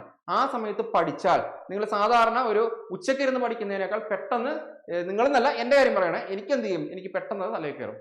ഓക്കെ, ഉച്ചക്കിരുന്ന് പഠിക്കുന്നവരെ കണ്ടിട്ടുണ്ട്, ഞാൻ കണ്ടിട്ടുണ്ട്. രാവിലെ പഠിക്കാന്ന് പറയുമ്പോൾ വേണ്ട, അവൻ ഉച്ചക്കിരുന്ന് പഠിക്കും. എനിക്ക് ഉച്ചക്കിരിക്കാൻ പറ്റില്ല, ഞാൻ ഉച്ചക്ക് എപ്പോൾ ബുക്ക് എടുത്താലും ഞാൻ ഉറങ്ങിപ്പോകും. അപ്പൊ അത് ഡിപ്പെൻസ് ആണ്. ഇനി ചിലർക്ക് രാവിലെ എണീക്കാൻ പറ്റാത്തവരുണ്ട്, അവർ രാത്രി ഇരിക്കുന്നവരുണ്ട്. 12 മണി വരെ, 1 മണി വരെ, 2 മണി വരെ, 3 മണി വരെ ഇരിക്കുന്നവരുണ്ട്. അപ്പൊ അത് എന്താണ്? നിങ്ങളാണ് ആ സമയം കണ്ടെത്തേണ്ടത്. അങ്ങനെ സമയം കണ്ടെത്തി കഴിഞ്ഞാൽ ഉറപ്പായിട്ട് നിങ്ങൾക്ക് എന്ത് ചെയ്യാം? പഠിച്ച് എത്താനായിട്ട് പറ്റും. ഇനി എങ്ങനെയൊക്കെയാണെങ്കിലും ഇപ്പൊ നമ്മുടെ ഒരു സിലബസ് ഒക്കെ നിങ്ങൾ ആപ്ലിക്കേഷൻ ഒക്കെ ഞാൻ കാണിച്ചു തരാം. തുറന്നു കഴിഞ്ഞാൽ നിങ്ങൾക്ക് അതിന്റെ സബ്ജക്റ്റിന്റെ ഒരു കംപ്ലീഷനൊക്കെ ഒന്ന് കാണാൻ പറ്റും. അപ്പൊ മെക്കാനിക്കൽ നമ്മൾ ഓൾമോസ്റ്റ് കംപ്ലീറ്റ് ആണ്. ഓട്ടോമൊബൈല് നമ്മൾ കംപ്ലീറ്റ് ആയിക്കൊണ്ടിരിക്കുന്നത്, വലിയ താമസമില്ലാതെ കംപ്ലീറ്റ് ആവും. പിന്നെ നമുക്ക് ഈ ജോബ് റിലേറ്റഡ് ടോപ്പിക്കിലേക്കാണ് അടുത്ത് നമ്മൾ കടക്കുന്നത്. അപ്പൊ നിങ്ങൾ അഡ്മിഷൻ എടുത്തു കഴിഞ്ഞാൽ നിങ്ങളൊരു 6 to 8 മാസം കൊണ്ടെങ്കിലും ഈ ടോപ്പിക്കുകൾ കവർ ചെയ്യണം. കാരണം എപ്പോൾ വേണമെങ്കിലും നമ്മൾ നോട്ടിഫിക്കേഷൻ പ്രതീക്ഷിക്കാം അല്ലേ. നിങ്ങൾ പേടിപ്പിക്കില്ലാട്ടോ ഞാൻ, അല്ലെങ്കിൽ ഈ വർഷം വരും ഒന്നും ഞാൻ പറയുന്നില്ല. പക്ഷേ കേരള PSC ആണ്, ഒരാൾക്കും അത് പ്രെഡിക്റ്റ് ചെയ്യാൻ പറ്റൂല എന്താണ് അവരുടെ ഉദ്ദേശം എന്നുള്ളത്. അപ്പോൾ ഈ പറയുന്ന സർക്കാരിന്റെ നയപരമായ പല കാര്യങ്ങൾ അനുസരിച്ചിട്ടും ഇതിന്റെ വ്യത്യാസം വരും. ചിലപ്പോൾ ഈ പറയുന്ന ഡേറ്റ് 2027 വിളിച്ചില്ലാന്നും വരും. നമുക്ക് എന്തെങ്കിലും ചെയ്യാൻ പറ്റുമോ? ഒന്നും ചെയ്യാനില്ല. പക്ഷെ ഇത് നിങ്ങളുടെ ഒരു സ്വപ്ന ജോലി ആണെങ്കിൽ അത് എപ്പോൾ വിളിച്ചാലും ആ എക്സാം അറ്റൻഡ് ചെയ്യാനായിട്ട് നിങ്ങൾ തയ്യാറായിരിക്കണം. കാരണം ഇപ്പോഴാണ് എല്ലാവരും ഒന്ന് ചൂടായി വന്നേക്കണത് അല്ലെ. AMBAയുടെ എക്സാം വരും എന്നൊക്കെ ഇങ്ങനെ പറഞ്ഞു. അതുകൊണ്ടാണ് നമ്മൾ വെബിനാർ തന്നെ കണ്ടക്ട് ചെയ്യുന്നത് അല്ലെ. അപ്പോ ഇതിങ്ങനെ ചൂടായി വന്ന ഈ സമയത്താണ് എല്ലാവരും ഇനി അങ്ങോട്ടുള്ള കോമ്പറ്റീഷനിൽ കൂടുതൽ പേരും പഠിക്കാൻ തുടങ്ങുന്ന സമയം ഇതാണ്. ആ സമയത്ത് നിങ്ങൾ തുടങ്ങിയാൽ ഇനിയിപ്പോ ഒരു 6 മാസം കഴിഞ്ഞ് എക്സാം വന്നെന്ന് വിചാരിക്കും. നിങ്ങൾ വിചാരിക്കുക 6 മാസം കഴിഞ്ഞ് എക്സാം വന്നു, നിങ്ങൾ ഇപ്പോഴേ പഠിച്ചു തുടങ്ങിയവരാണെങ്കിൽ നിങ്ങളുടെ അത്രയും പഠിച്ച ആരെങ്കിലും ഉണ്ടാവൂല. കൂടുതൽ പേരും ആ സമയത്ത് ചിലപ്പോൾ ഫ്രഷ് ആയിട്ട് തുടങ്ങുന്നവരായിരിക്കും. അപ്പൊ നിങ്ങൾക്കാണ് അവിടെ സീനിയോറിറ്റി. അപ്പൊ അതാണ് നിങ്ങൾ പറയുന്നത്, നിങ്ങൾ ഇപ്പൊ തന്നെ പഠിച്ചു തുടങ്ങുക. എക്സാം വന്നോട്ടെ. നിങ്ങളുടെ സ്വപ്നം ഈ ജോലിയാണെങ്കിൽ, അത് മാത്രം, നിങ്ങളുടെ സ്വപ്നം ഈ ജോലിയാണെങ്കിൽ നിങ്ങൾ ഇപ്പൊ മുതൽ പഠിച്ചു തുടങ്ങുക. നിങ്ങൾക്ക് പറ്റുന്ന പരമാവധി സമയം നിങ്ങൾ ഫിക്സ് ചെയ്യുക. കിട്ടുന്ന സമയത്തല്ല പഠിക്കേണ്ടത്, അതിന് വേണ്ടി നിങ്ങൾ അത് പറ്റും, അത് നമ്മുടെ പ്രയോറിറ്റിയാണ്. ഇപ്പൊ ചില കാര്യങ്ങൾ ഒഴിവാക്കേണ്ടി വരും, ചിലപ്പോൾ ചില സ്ഥലത്ത് പോവാതിരിക്കേണ്ടി വരും, അല്ലെ? അങ്ങനെ പല കാര്യങ്ങൾ ഒഴിവാക്കിയിട്ട് തന്നെ ബുദ്ധിമുട്ടും കളിയാക്കലും എന്താണ് പല കാര്യങ്ങളും ഉപേക്ഷിച്ചിട്ടൊക്കെ തന്നെയാണ് പലരും ഈ പറയുന്ന ജോലിയിലേക്ക് എത്തിയിരിക്കുന്നത്. അതുകൊണ്ട് തന്നെയാണ് നിങ്ങൾ അവരെ കണ്ടിട്ടുണ്ടോ? അവരുടെ പാസിംഗ് ഔട്ട് പരേഡ് നിങ്ങൾ പോയിട്ടുണ്ടോ? അല്ലെങ്കിൽ അവരുടെ ഫോട്ടോ, യൂണിഫോം ഒക്കെ ഇട്ട് നിൽക്കുന്ന ഫോട്ടോ നിങ്ങൾ കണ്ടിട്ടുണ്ടോ? അവരുടെ ചിരിയിൽ അവരുടെ സന്തോഷം, അഭിമാനം നമുക്ക് കാണാൻ പറ്റും. കാരണം വെറുതെ കിട്ടിയ സാധനമല്ല. ആ തോളത്തിരിക്കുന്ന 2 നക്ഷത്രമല്ലേ എസ് ഐ റാങ്ക് വരുന്ന പോസ്റ്റ് അല്ലേ? ആ തോളത്തിരിക്കുന്ന 2 നക്ഷത്രം അവര് വളരെയധികം കഷ്ടപ്പെട്ട് നേടിയതാണ്. യാതൊരുവിധ ഷോർട്ട് കട്ടും ഇതിനില്ല. മറ്റൊരു ചോദ്യങ്ങൾ എന്റെ മുമ്പിലേക്ക് വരുന്നതാണ്, സാറേ ഏത് ബുക്ക് റെഫർ ചെയ്യണം, ഏത് ബുക്ക് പഠിച്ചാൽ AMP ആവാൻ പറ്റും? അങ്ങനെ ഒരൊറ്റ ബുക്ക് പഠിച്ചതുകൊണ്ട് AMP ആവാൻ പറ്റൂല. ചിലർ പറയും സാറേ ആ MCQ ബുക്ക് ഒന്ന് പറഞ്ഞതെന്ന് പറയും. MCQ കുറെ MCQ പഠിക്കാനാ. അപ്പൊ ഞാൻ ചോദിക്കും, നിങ്ങൾക്ക് തിയറി അറിയാമോ, നിങ്ങൾക്ക് കൺസെപ്റ്റ് അറിയാമോ? ഇല്ല സാറേ അതൊന്നുമില്ല. ക്വസ്റ്റ്യൻ പഠിച്ചിട്ട് പോകാനാ? ഒരിക്കലും കിട്ടൂല. ആ ഒരു വഴിക്ക് നിങ്ങൾ പോകണ്ട. MCQ ബുക്കൊക്കെ മേടിച്ച് നിങ്ങൾ റെഫർ ചെയ്യുന്നുണ്ടെങ്കിൽ നിങ്ങൾ ആദ്യം തിയറി അറിയണം, കൺസെപ്റ്റ് അറിയണം, എന്നിട്ട് മാത്രം MCQ നോക്കിയിട്ട് കാര്യമുള്ളൂ. ചില MCQ ബുക്കുകളിൽ കണ്ടിന്യൂസ് ആയിട്ട് തെറ്റുകൾ ഉണ്ടാവും, മിസ്റ്റേക്കുകൾ ഉണ്ടാവും. ഇത് വെറുതെ ബ്ലൈൻഡ് ആയിട്ട് പഠിച്ചുകൊണ്ട് പോകുന്നതിന് മിസ്റ്റേക്ക് മനസ്സിലാവൂല. അതേ മിസ്റ്റേക്ക് ചിലപ്പോൾ എക്സാമിന് അതേ ക്വസ്റ്റ്യൻ ചോദിക്കുമ്പോൾ ആ തെറ്റവനോടെ എന്താ പറയുക വരച്ചു വെക്കും എന്നാ പറയാ, അല്ലെ? കാര്യം അറിയാതെ എഴുതി വെക്കുന്നതിനെ വരച്ചു വെക്കും എന്നാ പറയാ. എന്താ എഴുതുന്നതിനോ എന്താ പഠിക്കുന്നതിനോ പുള്ളിക്ക് ഒരു ധാരണ കാണൂല. ഓക്കെ, അപ്പൊ ഇതാണ് നമ്മളുടെ ഒരു സ്റ്റഡി പ്ലാൻ. എന്തെങ്കിലും സ്റ്റഡി പ്ലാൻ നിങ്ങൾക്ക് കിട്ടിയോ? ഇപ്പൊ ഞാൻ പറയുകയാണ്, നിങ്ങൾ ഫ്ലൂയിഡ് മെക്കാനിക്സ് ഇത്ര ദിവസം കൊണ്ട് ഇത്ര സംഭവം കംപ്ലീറ്റ് ചെയ്യുക, സ്ട്രെങ്ത് ഓഫ് മെറ്റീരിയൽസ് ഇത്ര സമയം കൊണ്ട് ഇത്ര സമയം കംപ്ലീറ്റ് ചെയ്യുക. ഈ ഒരു സ്റ്റഡി പ്ലാൻ ഉദ്ദേശിച്ചാണ് നിങ്ങൾ വന്നതെങ്കിൽ ചിലപ്പോൾ നിങ്ങൾ നിരാശപ്പെട്ട് കാണും. കാരണം ഞാൻ പറഞ്ഞത് മുഴുവൻ ഫാക്റ്റുകളാണ്, സത്യങ്ങളാണ്. ഓക്കെ, അപ്പൊ അതനുസരിച്ചിട്ട് പഠിക്കുക. അപ്പൊ നിങ്ങൾ എങ്ങനെ പഠിച്ചു തുടങ്ങണം, ഇപ്പൊ നിങ്ങൾ തയ്യാറാണെങ്കിൽ എങ്ങനെ പഠിച്ചു തുടങ്ങണം? ഞാൻ നേരത്തെ പറഞ്ഞ പോലെ നിങ്ങൾക്ക് ഇഷ്ടപ്പെട്ട സബ്ജക്ട് ആദ്യം തുടങ്ങുക. ഒരാഴ്ച നിങ്ങൾ ആ സബ്ജക്ട് കണ്ടിന്യൂ ചെയ്യുക. അതിനുശേഷം നിങ്ങൾക്ക് അറിയാത്ത സബ്ജക്റ്റിനെ ഇടയിലേക്ക് കയറ്റുക. ഇപ്പൊ നിങ്ങൾക്ക് നേരത്തെ അറിയാം, അപ്പൊ ഫ്ലൂയിഡ് മെക്കാനിക്സ് നിങ്ങൾക്ക് അറിയാം. അപ്പൊ നിങ്ങൾ ആ സബ്ജക്ട് കൊണ്ടുപോകുന്നതിന്റെ കൂടെ നിങ്ങൾക്ക് ഓട്ടോമൊബൈൽ നിങ്ങൾക്ക് ഒന്നും അറിയില്ല എന്ന് വിചാരിക്കുക. അപ്പൊ നിങ്ങൾ എന്ത് ചെയ്യണം? ആ ഓട്ടോമൊബൈലിന്റെ ഫസ്റ്റ് ടോപ്പിക് വെച്ചിട്ട് നിങ്ങൾ അവിടെ സ്റ്റാർട്ട് ചെയ്യുക. എഞ്ചിൻ എന്ന് പറയുന്ന ടോപ്പിക് വെച്ചിട്ട് നിങ്ങൾ അവിടെ സ്റ്റാർട്ട് ചെയ്യുക.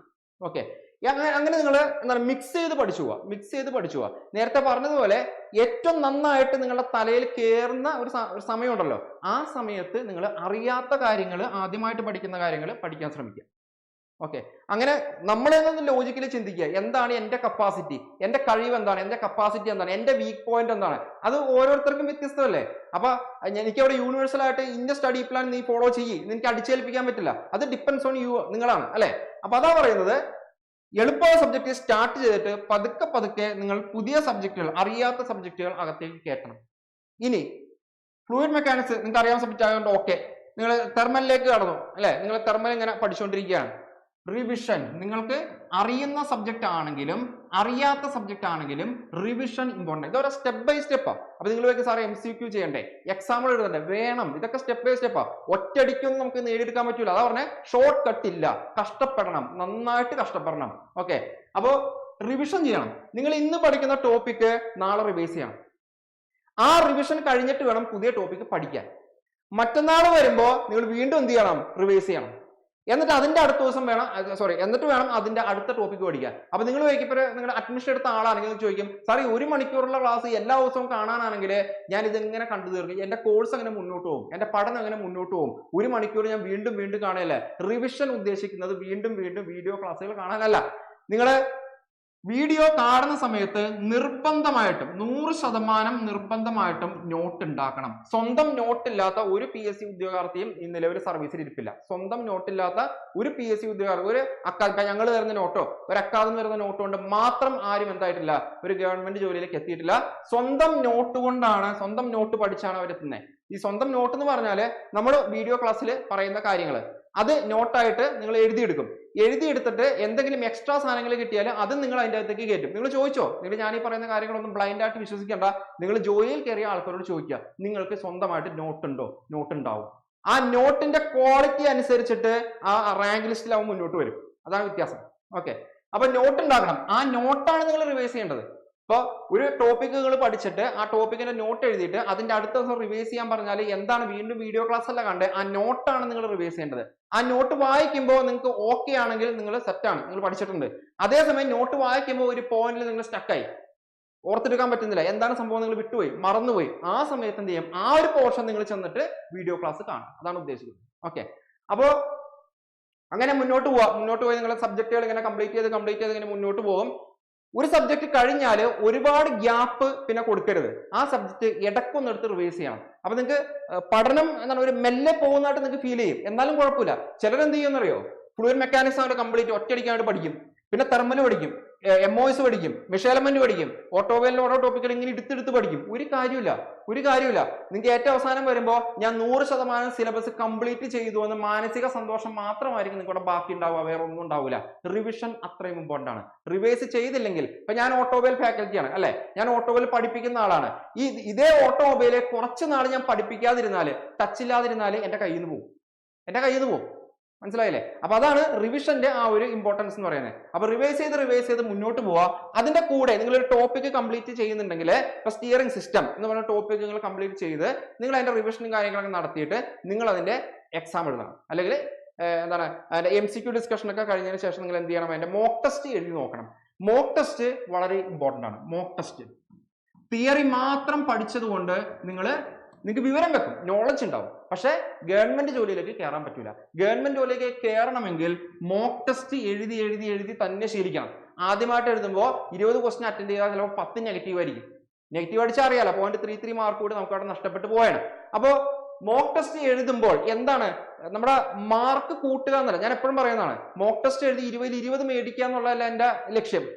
നമ്മുടെ ലക്ഷ്യം എന്താണ്, നെഗറ്റീവ് മാർക്ക് കുറയ്ക്കുക എന്നുള്ളതാണ്.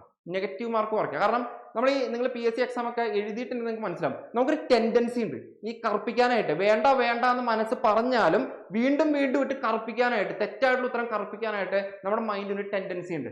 ആ ടെൻഡൻസിയെ ഒഴിവാക്കണമെങ്കിൽ മോക്ക് ടെസ്റ്റുകളാണ്. എപ്പോഴെങ്കിലും അടുക്കളയിൽ ചീനച്ചട്ടിയിൽ ഇട്ട് വാരിയിട്ടോ വേറെ എന്തെങ്കിലും പണി ചെയ്തിട്ടോ അല്ല മോക്ക് ടെസ്റ്റ് ഇടേണ്ടത്. നിങ്ങൾ ഒരു PSC എക്സാം ഹാളിൽ പോയിരിക്കുമ്പോൾ എന്ത് സീരിയസ്നെസ് ആണോ നിങ്ങളോട് കൊടുക്കുന്നത്, എന്താണോ നിങ്ങളുടെ അറ്റ്മോസ്ഫിയർ, അതേ അറ്റ്മോസ്ഫിയറിൽ ഇരുന്നു കൊണ്ട് നിങ്ങൾ എന്ത് ചെയ്യണം, മോക്ക് ടെസ്റ്റ് ഇടണം. അതല്ലാതെ കുറച്ചെഴുതി പിന്നെ വേറെ പണിക്ക് പോയി വീണ്ടും വരുന്നു കുറച്ചെഴുതി, അങ്ങനെയല്ല മോക്ക് ടെസ്റ്റ് അറ്റൻഡ് ചെയ്യേണ്ടത്. അങ്ങനെ എഴുതിയാലും കാര്യമില്ല. ഓക്കെ, മോക്ക് എന്നുള്ള മോക്ക് എന്ന് വെച്ചാൽ ഒറിജിനൽ പോലെ തന്നെ ഒരു മോഡലാണ്, ഒരു മോക്കാണ് അവിടെ വരുന്നത്. ഓക്കെ, ആ മോക്ക് ടെസ്റ്റിന്റെ ഇമ്പോർട്ടൻസ് മനസ്സിലാന്ന് വിചാരിക്കണം. ഓരോ മോക്ക് ടെസ്റ്റ് കഴിയുമ്പോഴും മാർക്ക് ഇംപ്രൂവ് ചെയ്യാനല്ല ഞാൻ പറയുന്നത്, നെഗറ്റീവ് മാർക്ക് കുറയ്ക്കാൻ പറ്റുന്നുണ്ടെന്നാണ് നമുക്ക് അവിടെ അറിയേണ്ടത്. ലീവ് ചെയ്യേണ്ട ക്വസ്റ്റ്യൻസ് ലീവ് ചെയ്യാൻ തന്നെ പറ്റണം. ദെൻ ഇനി എങ്ങനെയാണ് എക്സാം അറ്റൻഡ് ചെയ്യുന്നത് അതൊന്നും ഞാനിവിടെ പറയുന്നില്ല. മോക്ക് ടെസ്റ്റ് എങ്ങനെയാണ് നമുക്ക് ഒരു ഉത്തരം കണ്ടെത്തുന്നത്, എലിമിനേറ്റ് ചെയ്ത് എങ്ങനെ കണ്ടെത്തുന്നത്, അതിലേക്കൊന്നും ഞാൻ കടക്കുന്നില്ല. അതൊക്കെ ഫൈനൽ സ്റ്റേജ്, നിങ്ങൾ അതിന് പഠിച്ചെത്തണമല്ലോ. കൺസെപ്റ്ററിന് പഠിച്ചെത്തിയിട്ടല്ലേ ബാക്കി കാര്യങ്ങൾ. അപ്പോൾ അതിലേക്കൊന്നും നമ്മൾ തൽക്കാലം പോകുന്നില്ല. അപ്പോൾ അവിടെ എങ്ങനെ പഠിക്കണമെന്ന് പറഞ്ഞു, റിവിഷന്റെ ഇമ്പോർട്ടൻസ് പറഞ്ഞു, ദെൻ മോക്ക് ടെസ്റ്റ് പറഞ്ഞു.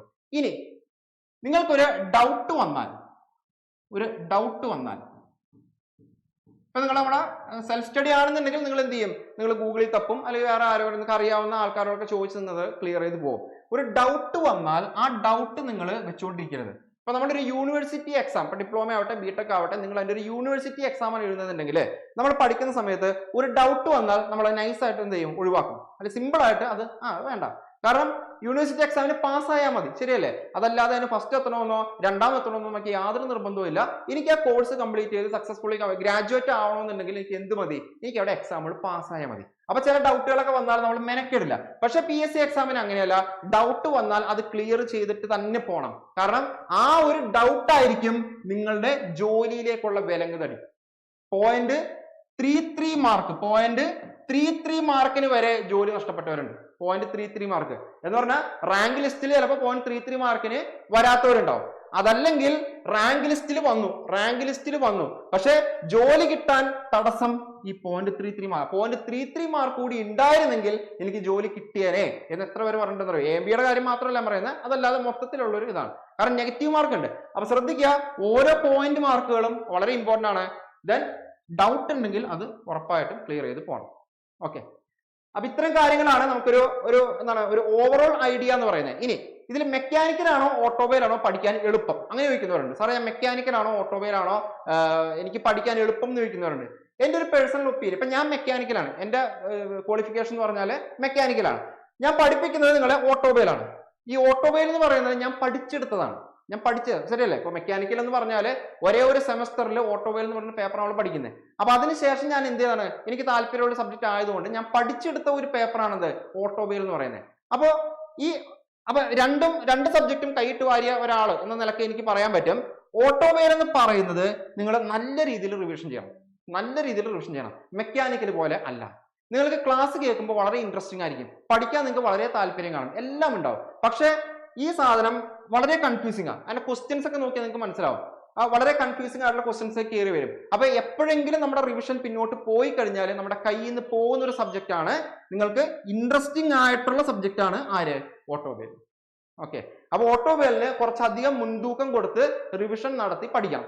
കാരണം 40 mark mechanical, 40 mark automobile question paper നിങ്ങൾക്ക് കിട്ടിയാൽ നിങ്ങളെ മെക്കാനിക്കലിൽ കൂടുതൽ നെഗറ്റീവ് മാർക്ക് അടിക്കാൻ സാധ്യത കുറവാണ്. പക്ഷെ ഓട്ടോമൊബൈല് നിങ്ങളെ നെഗറ്റീവ് അടിപ്പിക്കും. അത് ഒഴിവാക്കണമെങ്കിൽ നേരത്തെ പറഞ്ഞ റിവിഷനും പരമാവധി മോക്ക് ടെസ്റ്റുകളും പരമാവധി പ്രീവിയസ് ക്വസ്റ്റ്യൻസും ഇതുവരെ എന്തൊക്കെ ഓട്ടോ റിലേറ്റഡ് ക്വസ്റ്റ്യൻസ് എവിടെ നിന്നൊക്കെ കിട്ടുമോ അതൊക്കെ കംപ്ലീറ്റ് എവിടെ നിന്ന് കിട്ടിയാലും നമുക്കതിൽ വേറെ ഒന്നുമില്ല. ഇപ്പൊ നമ്മുടെ അക്കാദമിയിൽ നിന്ന് പഠിക്കണമെന്ന് നിർബന്ധമില്ല.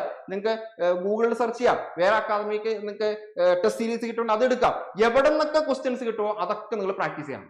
നിങ്ങൾ AMB ആവണമെങ്കിൽ അതാണ് നിങ്ങളുടെ ഉദ്ദേശം. ഞങ്ങളെ നന്നാക്കാനോ വേറെ ആരെങ്കിലും നന്നാക്കാനോ അല്ല നിങ്ങൾ ഉദ്ദേശിക്കുന്നത്. നിങ്ങൾക്ക് ഈ പോസ്റ്റിലേക്ക് കയറിയിരിക്കാൻ എന്തൊക്കെ ആവശ്യമുണ്ടോ അതൊക്കെ നിങ്ങൾ ചെയ്തോളാം. ഓക്കെ, അപ്പൊ അത്രയാണ് നമുക്ക് ഈ ഒരു സിലബസ് ബേസ്ഡ് ആയിട്ട് നമുക്ക് സ്റ്റഡി പ്ലാനിനെ പറ്റി നമുക്ക് പറയാവുന്നത്. ഓക്കെ, ഇനി ഈ സ്പെഷ്യൽ ടോപ്പിക് എന്ന് പറയുന്ന നേരത്തെ ഓൾറെഡി പറഞ്ഞു. അത് നമുക്ക് ഈ പറഞ്ഞതുപോലെ ഈ പഠിക്കുന്ന പോലത്തെ അത്ര ഭയങ്കര ബുദ്ധിമുട്ടുള്ള ടോപ്പിക്കുകളല്ല.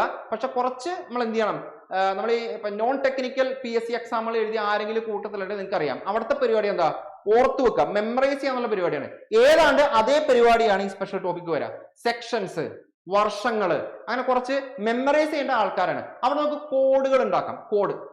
ഓക്കെ, നമ്മുടെ ഉദ്ദേശം എന്ന് പറഞ്ഞു കഴിഞ്ഞാല് ഒരു ക്വസ്റ്റ്യൻ കിട്ടി, 4 ഓപ്ഷൻ കിട്ടിയാൽ ശരിയായിട്ടുള്ള ഓപ്ഷൻ കുത്തുക, 1 മാർക്ക് പിടിച്ചെടുക്കുക. ഇതാണ് നമ്മുടെ ഉദ്ദേശം അല്ലെ? അതിനുവേണ്ടി എന്തും ചെയ്യാം. എന്ത് ചെയ്യാന്ന് പറഞ്ഞാൽ മാൽ പ്രാക്ടീസ് ചെയ്യാനല്ല ഉദ്ദേശിക്കുന്നത്. പഠിക്കുന്ന സമയത്ത് നിങ്ങൾക്ക് എന്തും ചെയ്യാം. നിങ്ങൾക്ക് കോഡുകൾ വെച്ച് നിങ്ങൾക്ക് അതിനെ എന്ത് ചെയ്യാം, കോഡുകൾ വെച്ചിട്ട് നിങ്ങൾക്ക് അതിനെ കണക്ട് ചെയ്ത് പഠിക്കാം. അങ്ങനെ പഠിക്കേണ്ട ഒരു ടോപ്പിക്കാണ് ആര്? ഈ സ്പെഷ്യൽ ടോപ്പിക് എന്ന് പറയുന്നത്. ഓക്കെ, ഇപ്പൊ ചിലർ പറയാറുണ്ട് സാർ ഈ പറയുന്ന രീതി ശരിയല്ല എന്ന് പറയുന്നവരുണ്ട്. കൺസെപ്റ്റ് എന്താണ്, അതിന്റെ കംപ്ലീറ്റ് സെക്ഷൻസിന്റെ അകത്തേക്ക് അരച്ച് കലക്കി കംപ്ലീറ്റ് കാര്യങ്ങളും പഠിക്കണം എന്ന് പറയുന്നവരുണ്ട്. അങ്ങനെ പറയുന്നവർക്ക് അങ്ങനെ പഠിക്കാം, ഒരു കുഴപ്പമില്ല, ഒരു പ്രശ്നമില്ല. നിങ്ങൾക്ക് അതാണ് താല്പര്യമെങ്കിൽ അങ്ങനെ പഠിക്കാം.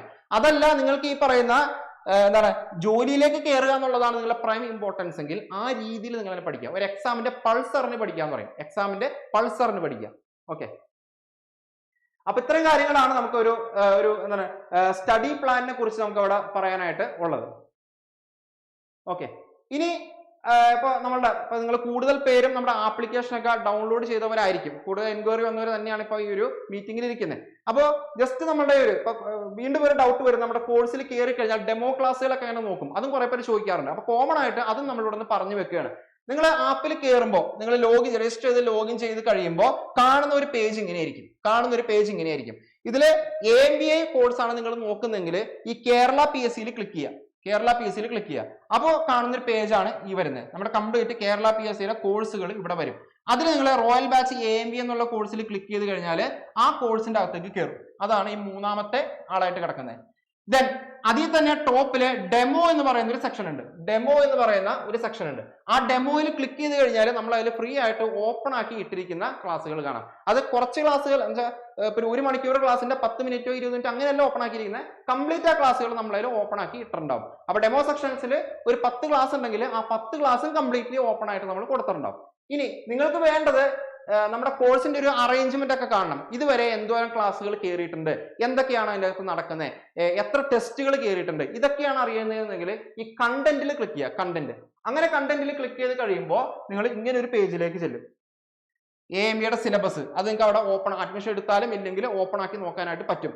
Then mechanical engineering topic, automobile engineering topic. ഇനി നമുക്ക് അവിടെ വരാനുള്ളത് സ്പെഷ്യൽ ടോപ്പിക്സ് ആണ്. അത് ഈ മാസം നമ്മൾ സ്റ്റാർട്ട് ചെയ്യുന്നുണ്ട്. ഈ മാസം നമ്മൾ സ്റ്റാർട്ട് ചെയ്തിട്ട് ഒരു 3 മാസം കൊണ്ട്, മിനിമം ഒരു 3 മാസം കൊണ്ടെങ്കിലും ഈ പറയുന്ന കംപ്ലീറ്റ് സിലബസ് നമ്മൾ കവർ ചെയ്യുന്നുണ്ട്. അപ്പൊ അതിലെ മെക്കാനിക്കൽ ടോപ്പിക് നിലവിൽ കംപ്ലീറ്റ് ആണ്. നമ്മള് പഴയ ക്ലാസ്സുകളല്ല, എല്ലാം പുതിയ ക്ലാസ്സുകളാണ്. നമ്മൾ ഇതുപോലെ തന്നെ ഡിജിറ്റൽ ബോർഡിൽ എടുത്തിരിക്കുന്ന ക്ലാസ്സുകളാണ് നമ്മൾ ആഡ് ചെയ്തിരിക്കുന്നത്. അപ്പൊ എന്തായാലും ഗുണം വെച്ചാൽ നമ്മൾ പഴയ പോലെ സൂമിലൊക്കെ നമ്മൾ എടുക്കുന്ന സമയത്ത് നിങ്ങൾ ആളെ കാണുന്നില്ല, കുറച്ച് നിങ്ങൾക്ക് ഉറക്കം വരും, അങ്ങനെയൊക്കെ വരും അല്ലെ. ഇപ്പൊ നിങ്ങൾ എന്നെ ഡയറക്റ്റ് കണ്ടുകൊണ്ട് നിങ്ങൾ ഈ ഒരു സെഷൻ കേൾക്കുന്നതും അതല്ലാതെ ഞാൻ മാറിയെന്നുകൊണ്ട് ജസ്റ്റ് ഒരു സ്ലൈഡ് മാത്രം നിങ്ങൾ കാണുന്ന തമ്മിൽ വ്യത്യാസമുണ്ട്. ആ വ്യത്യാസം തന്നെയാണ് ഈ കോഴ്സിലെ വീഡിയോസിൽ നിങ്ങൾക്ക് ഫീൽ ചെയ്യുക. ഓക്കെ, അപ്പൊ ഇതുപോലെ ഡിജിറ്റൽ ബോർഡിൽ വരുന്ന ക്ലാസ്സുകൾ നമ്മൾ മെക്കാനിക്കൽ കംപ്ലീറ്റ് ചെയ്തിട്ടുണ്ട്. ഓട്ടോമൊബൈല് ഇന്ന് ഉൾപ്പെടെ നമ്മൾ റെക്കോർഡ് ചെയ്യുന്നുണ്ട്. ഇപ്പൊ ഇന്ന് ആപ്പിൽ കയറിയാൽ സ്റ്റിയറിംഗ് സിസ്റ്റം ഞാൻ ഇന്ന് റെക്കോർഡ് ചെയ്തതാണ്. അപ്പൊ ഏറ്റവും ലേറ്റസ്റ്റ് ആയിട്ടുള്ള ക്ലാസ്സുകളെല്ലാം നമ്മൾ എന്ത് ചെയ്യുന്നുണ്ട്, ഇതിലേക്ക് അപ്പാക്കിയിട്ടുണ്ട്. ഓട്ടോമൊബൈല് ഏതാണ്ട് ഒരു 75% കംപ്ലീറ്റ് ആണ്.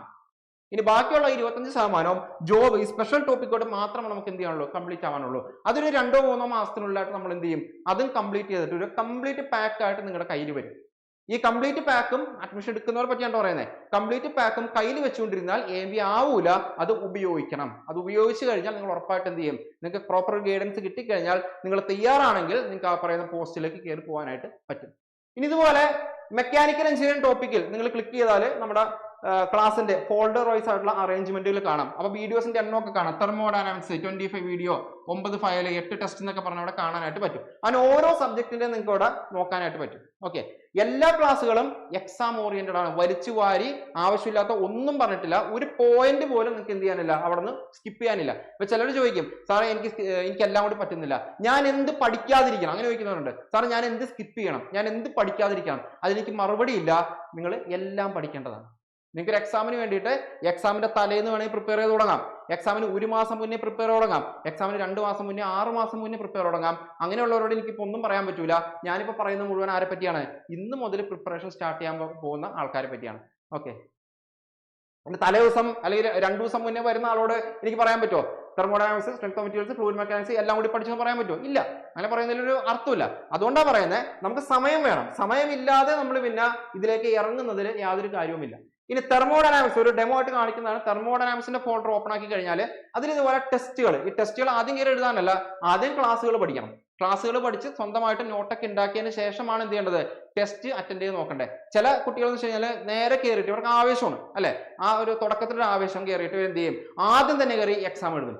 കംപ്ലീറ്റ് നെഗറ്റീവ് പഠിക്കും. അതോടുകൂടി ആവേശത്തോടെ കെട്ടടങ്ങും. കയറിയ പോലെ നേരെ ഇറങ്ങിപ്പോകും. എങ്ങനെ പഠിക്കണ്ടേ, നിങ്ങൾക്ക് അറിയാമെങ്കിലും ഇല്ലെങ്കിലും, ഞാൻ വീണ്ടും പറയാണ്, ഒരു സബ്ജക്ട് നിങ്ങൾക്ക് അറിയാമെങ്കിലും ഇല്ലെങ്കിലും അഡ്മിഷൻ എടുത്തു കഴിഞ്ഞാൽ നിർബന്ധമായിട്ടും ക്ലാസ്സുകൾ കേട്ടേ പറ്റൂ. അത് വെച്ച് സ്വന്തമായിട്ട് നോട്ട് ഉണ്ടാക്കണം, റിവൈസ് ചെയ്യണം.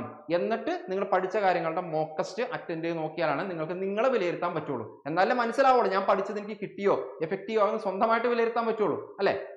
ഓക്കെ, അപ്പൊ ഇതാണ് മെക്കാനിക്കൽ ഫോൾഡറിന്റെ അവസ്ഥയെങ്കിൽ അടുത്തതാണ് നമുക്ക് ഓട്ടോമൊബൈൽ സെക്ഷനിലേക്ക് വരുമ്പോൾ. ഈ ഓട്ടോമൊബൈൽ സെക്ഷൻ ഇപ്പൊ ഈ കിടക്കുന്ന ക്ലാസ്സുകളെല്ലാം ഞാൻ എടുത്തിരിക്കുന്നതാണ്. ഓക്കെ, കംപ്ലീറ്റ് ഇപ്പോൾ ഓട്ടോ ഇലക്ട്രിക്കലൊക്കെ നമുക്ക് വരാനുണ്ട്. നിലവിൽ നിങ്ങൾ ഈ കാണുന്ന ക്ലാസ്സുകളും ഇനി മുന്നോട്ടുള്ള കുറച്ച് ക്ലാസ്സുകളൊക്കെ ഞാൻ തന്നെ എടുത്തതാണ്. അപ്പോൾ നിങ്ങൾ AMVയുടെ സിലബസ് നോക്കിക്കഴിഞ്ഞാൽ അത് ഓരോ മൊഡ്യൂൾ വൈസ് ആയിട്ട് ഇങ്ങനെ കൊടുത്തേക്കുക അല്ലെ. ട്രാൻസ്മിഷൻ അതിൽ തന്നെ വേറെ കുറച്ച് ആൾക്കാർ, അങ്ങനെ കുറച്ച് ആൾക്കാരെ കൊടുത്തേക്കാണ്. പക്ഷെ ഓട്ടോമൊബൈൽ പഠിക്കുമ്പോൾ ചില കാര്യങ്ങൾ പഠിച്ചിട്ട് വേണം അതിന്റെ അടുത്തേക്ക് പോകാൻ. ഇപ്പൊ ഈ IC എഞ്ചിൻ നമ്മുടെ തെർമൽ പാർട്ടി കിടക്കുന്ന, ശരിക്കും പറഞ്ഞാൽ മെക്കാനിക്കലിന്റെ തെർമൽ പാർട്ടി കിടക്കുന്ന ആളാണ് IC എഞ്ചിൻ. പക്ഷെ ആ IC എഞ്ചിനെ ഞാൻ ഓട്ടോമൊബൈൽ കൊണ്ടുവന്നിട്ടേക്കണേ. കാരണം എഞ്ചിൻ പഠിച്ചതിന് ശേഷം വേണം നിങ്ങൾ അതിന്റെ എഞ്ചിൻ കൺസ്ട്രക്ഷൻ പഠിക്കാനും അതിന്റെ സിസ്റ്റംസ് പഠിക്കാനും എഞ്ചിനുമായിട്ട് ബന്ധപ്പെട്ടുള്ള ബാക്കി കാര്യങ്ങളും പഠിക്കാനും. തലയില്ലാതെ നടുക്കഷ്ണവും വാലും നോക്കിയിട്ട് കാര്യമുണ്ടോ? ഇല്ല. അപ്പോൾ മെക്കാനിക്കലി കിടന്ന IC എഞ്ചിനെ ഞാൻ എന്ത് ചെയ്തു, PSCയുടെ സിലബസോടെ കിടന്നോട്ടെ, നമ്മൾ എന്തായാലും എവിടെയെങ്കിലും പഠിച്ചാൽ മതിയല്ലോ. അപ്പൊ നമുക്ക് പഠിക്കാനുള്ള എളുപ്പത്തിന്റെ ഓർഡറിലാണ് ഇവിടെ കൊടുത്തിരിക്കുന്നത്. ആദ്യം എഞ്ചിൻ എന്താണെന്ന് പഠിക്കണം, എഞ്ചിന്റെ കമ്പോണൻസ് കൺസ്ട്രക്ഷൻ പഠിക്കണം. അതിനുശേഷം വേണം എഞ്ചിന്റെ fuel system, ignition system, lubrication system, cooling system, intake exhaust എന്ന് പറയുന്ന കംപ്ലീറ്റ് കാര്യങ്ങൾ നമ്മൾ പഠിക്കാനായിട്ട്. ഇനി ഈ പറയുന്ന ഇൻടേക്ക് എക്സ്ഹോസ്റ്റ്, ഈ പറയുന്ന വെഹിക്കിൾ ആക്സസറി, ഇതൊന്നും നമ്മുടെ സിലബസിൽ ആദ്യമല്ല. നിങ്ങൾ സിലബസ് നോക്കിയാൽ മനസ്സിലാവും, സിലബസിന്റെ അവസാനമാണ് കിടക്കുന്നത്. പക്ഷെ അങ്ങനെ ഒരു അവിയൽ രൂപത്തിൽ പഠിച്ചു കഴിഞ്ഞാൽ നമുക്ക് ഒരിക്കലും ഇൻട്രസ്റ്റിംഗ് ആയിട്ട് തോന്നില്ല. അല്ലെങ്കിൽ പല ഫാക്ടുകളും കേൾക്കുമ്പോൾ നമുക്ക് വിട്ടുപോകും.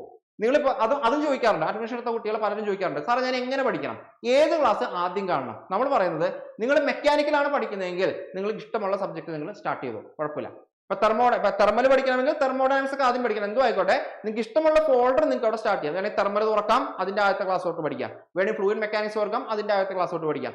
ഓട്ടോമൊബൈൽ എങ്ങനെ പഠിക്കണം? നിങ്ങൾ ഓട്ടോമൊബൈൽ തുറക്കുക, ഇതേ ഓർഡറിൽ തന്നെ പോകാനായിട്ട് ശ്രദ്ധിച്ചാൽ അത്രയും നല്ലതാണ്, അത്രയും നല്ലതാണ്. എഞ്ചിൻ എന്ന് പറയുന്ന ആളെ കംപ്ലീറ്റ് പഠിച്ച് ഇവിടെ തീർന്നു കഴിഞ്ഞാൽ അതിനുശേഷമാണ് നിങ്ങൾ യഥാർത്ഥത്തിൽ ഓട്ടോമൊബൈലിന്റെ ഭാഗത്തേക്ക് കിടക്കുക. Chassis, transmission, wheel and tyre, steering, ഇനി പുറകെ വരാനുണ്ട് സസ്പെൻഷൻ വരാനുണ്ട്, ബ്രേക്കിംഗ് സിസ്റ്റം വരാനുണ്ട്, അങ്ങനെ പല സിസ്റ്റംസും ഇനി ഓട്ടോമൊബൈൽ ബേസ്ഡ് ആയിട്ടും വരാനുണ്ട്. അപ്പൊ ഇതേ ഓർഡറിലാണ് പഠിച്ചു പോകേണ്ടത്. ഇതിന്റെ എവിടെന്നെങ്കിലും കാരണം നിങ്ങൾക്ക് ഈ എന്താണ് വീൽ ആൻഡ് ടയർ ആദ്യം കയറി പഠിച്ചു കഴിഞ്ഞാൽ കുഴപ്പമൊന്നുമില്ല, പഠിക്കുന്നതിൽ കുഴപ്പമില്ല. പക്ഷെ ചില ടേംസ് ഒക്കെ നമ്മൾ പറയുമ്പോൾ നിങ്ങൾക്ക് അത് കണക്ട് ചെയ്യാൻ പറ്റൂല. അതുകൊണ്ടാണ് ഈ ഓർഡറിൽ തന്നെ പോരാനായിട്ട് പറയുന്നത്. ഓക്കെ, അപ്പൊ ഇതാണ് നമ്മുടെ ഒരു കോഴ്സിന്റെ സ്ട്രക്ചർ എന്ന് പറയുന്നത്. ഇനി പിന്നെ നമുക്ക് കോമൺ ആയിട്ട് വരും എന്തുകൊണ്ടാണ് ഇപ്പൊ നമ്മൾ വിന്നേഴ്സ് ഇപ്പൊ വെബിനാർ എന്ന് പറയുന്ന ആളുകളുടെ ഒന്ന് തീരെയാണ് ഇനി നമ്മളെ കുറിച്ചൊന്ന് പറയാണ്. കാരണം പലരും അഡ്മിഷന് വേണ്ടി വരുമ്പോൾ ചോദിക്കുന്ന ചില ചോദ്യങ്ങൾ, എന്തുകൊണ്ട് ഞങ്ങൾ വിന്നേഴ്സ് ചൂസ് ചെയ്യണം? കാരണം നമുക്കറിയാം നമുക്ക് വരുന്ന എൻക്വയറീസ് എല്ലാം വിന്നേഴ്സ് മാത്രം കണ്ടിട്ടല്ല വരുന്നത്. എല്ലാ അക്കാദമീസിനും നോക്കിയിട്ടും ചെകഞ്ഞിട്ടൊക്കെ തന്നെയാണ് വരുന്നത്. അങ്ങനെ തന്നെ വേണം ചെയ്യാനായിട്ട്, യാതൊരു സംശയവുമില്ല. നിങ്ങൾ ഒരാളുടെ വാക്ക് കേട്ടിട്ടോ അല്ലെ മറ്റെന്തെങ്കിലും കേട്ടിട്ടോ അല്ല നിങ്ങളുടെ അഡ്മിഷനിൽ ഒരു കോഴ്സ് ചൂസ് ചെയ്യേണ്ടത്. നിങ്ങൾ സ്വന്തമായിട്ട് വിലയിരുത്തണം. അതുകൊണ്ട് ഞാൻ പറയുന്നത്, മടി എന്ന് പറയുന്ന ആളെ മാറ്റിവെക്കുക. മടി എന്ന് പറയുന്ന ആളെ മാറ്റിവെക്കുക. മറ്റൊരാൾ പറയുന്നത് വിശ്വസിക്കുന്നതാണ് മടി. നമ്മൾ തന്നെ സ്വന്തമായിട്ട് വിലയിരുത്തുക. ക്ലാസ്സുകൾ നോക്കുക, ക്ലാസ്സുകളുടെ ക്വാളിറ്റി നോക്കുക. ഇതൊക്കെ ചെക്ക് ചെയ്തിട്ട് നമ്മുടെ മനസ്സിന്റെ സംതൃപ്തിയാണ് നമുക്ക് അവിടെ ഇമ്പോർട്ടന്റ്. അതല്ലാതെ ഫീസും കൊടുത്ത് അകത്തേക്ക് കയറി പഠിക്കാനും പറ്റുന്നില്ല, പഠിക്കുന്നില്ല, അവസാനം കാശും പോയി, വീട്ടുകാരുടെ കുത്തുവാക്കും, ഇതൊക്കെ കേട്ടുകൊണ്ട് ജീവിതം മുന്നോട്ട് തള്ളി നിൽക്കുക എന്ന് പറഞ്ഞാൽ കുറച്ച് ബുദ്ധിമുട്ടാണ്. അപ്പൊ സ്വന്തമായിട്ട് തീരുമാനമെടുത്ത് സ്വന്തം സാറ്റിസ്ഫാക്ഷൻ പ്രകാരം വേണം ഒരു കോഴ്സ് നിങ്ങൾ എടുക്കാനായിട്ട്. അപ്പൊ നമ്മളോട് ചോദിക്കുന്നുണ്ട്, നിങ്ങളുടെ റിസൾട്ട് എങ്ങനെയാണ്, നിങ്ങളുടെ ക്ലാസ്സുകൾ എങ്ങനെയാണ്? ഈ രണ്ട് ചോദ്യങ്ങളുടെ ഉത്തരം അറിഞ്ഞിട്ടാണ് നിങ്ങൾ അഡ്മിഷൻ എടുക്കുക, ശരിയല്ലേ? നിങ്ങളുടെ ക്ലാസിന്റെ ക്വാളിറ്റി എങ്ങനെയാണ്, നിങ്ങളുടെ കഴിഞ്ഞ റിസൾട്ട് എങ്ങനെയാണ് എന്ന് നിങ്ങൾ ചോദിക്കാറുണ്ട്.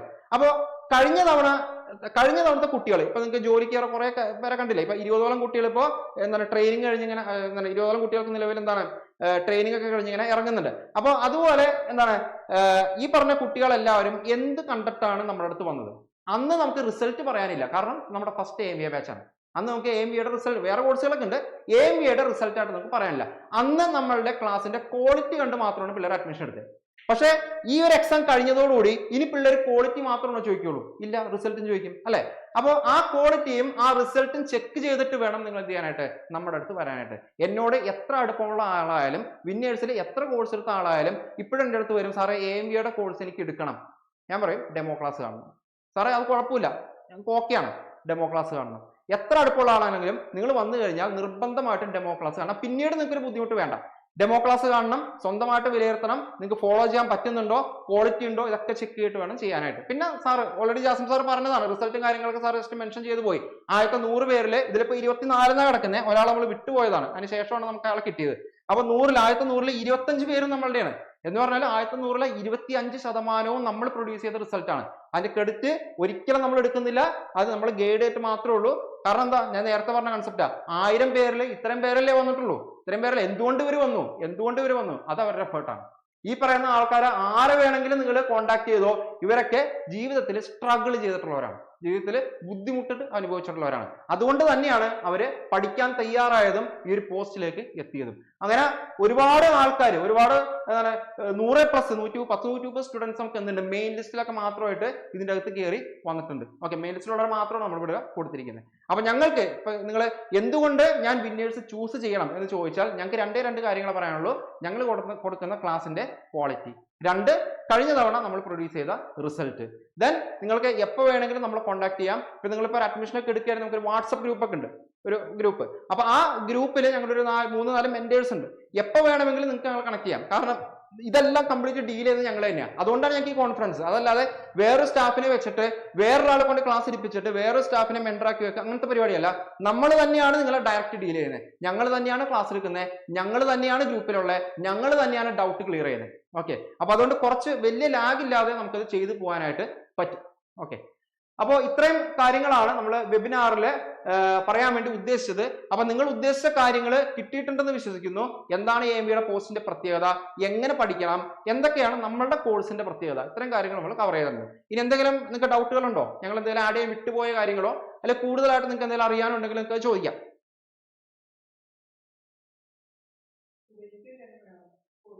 വെയിറ്റേജ്, എന്തിന്റെ വെയിറ്റേജ് ആണ്? സിലബസ് ആണ് ഉദ്ദേശിച്ചത്, സിലബസിന്റെ വെയിറ്റേജ് ആണോ? അതാണ് സിലബസിന്റെ വെയിറ്റേജ് ആണെങ്കിൽ നമ്മൾ പറഞ്ഞതാണ് 40% മെക്കാനിക്കലാണ്, 40% ഓട്ടോമൊബൈൽ ആണ്, 20% ജോബ് റിലേറ്റഡ് ടോപ്പിക് ആണ്. ഈ ജോബ് റിലേറ്റഡ് ടോപ്പിക് എന്ന് പറയുമ്പോൾ നമ്മുടെ motor vehicle act, tax, insurance, അങ്ങനെ കുറെ കാര്യങ്ങളൊക്കെയാണ് അതിൻ്റെ അകത്ത് കയറി വരുന്നത്. അപ്പൊ ഒന്നും സ്കിപ്പ് ചെയ്യാനില്ല. നമ്മൾ വെയിറ്റേജ് നോക്കി പഠിക്കാന്ന് പറഞ്ഞാൽ നമുക്കൊന്നും സ്കിപ്പ് ചെയ്യാനില്ല. ഓക്കെ, കാരണം ലോങ് ടേമിൽ പഠിക്കുന്നവർക്ക് ഒന്നും സ്കിപ്പ് ചെയ്യാനില്ല.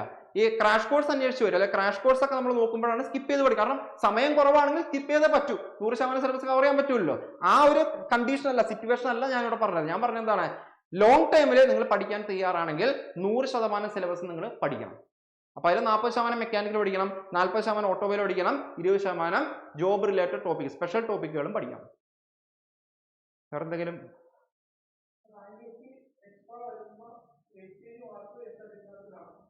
അത് നമ്മുടെ ഈ സ്പോർട്സ് കോട്ട അല്ലെങ്കിൽ മറ്റേ NCC ഇതിനൊക്കെ നമുക്ക് അതിൽ വെയിറ്റേജ് വരാറുണ്ട്.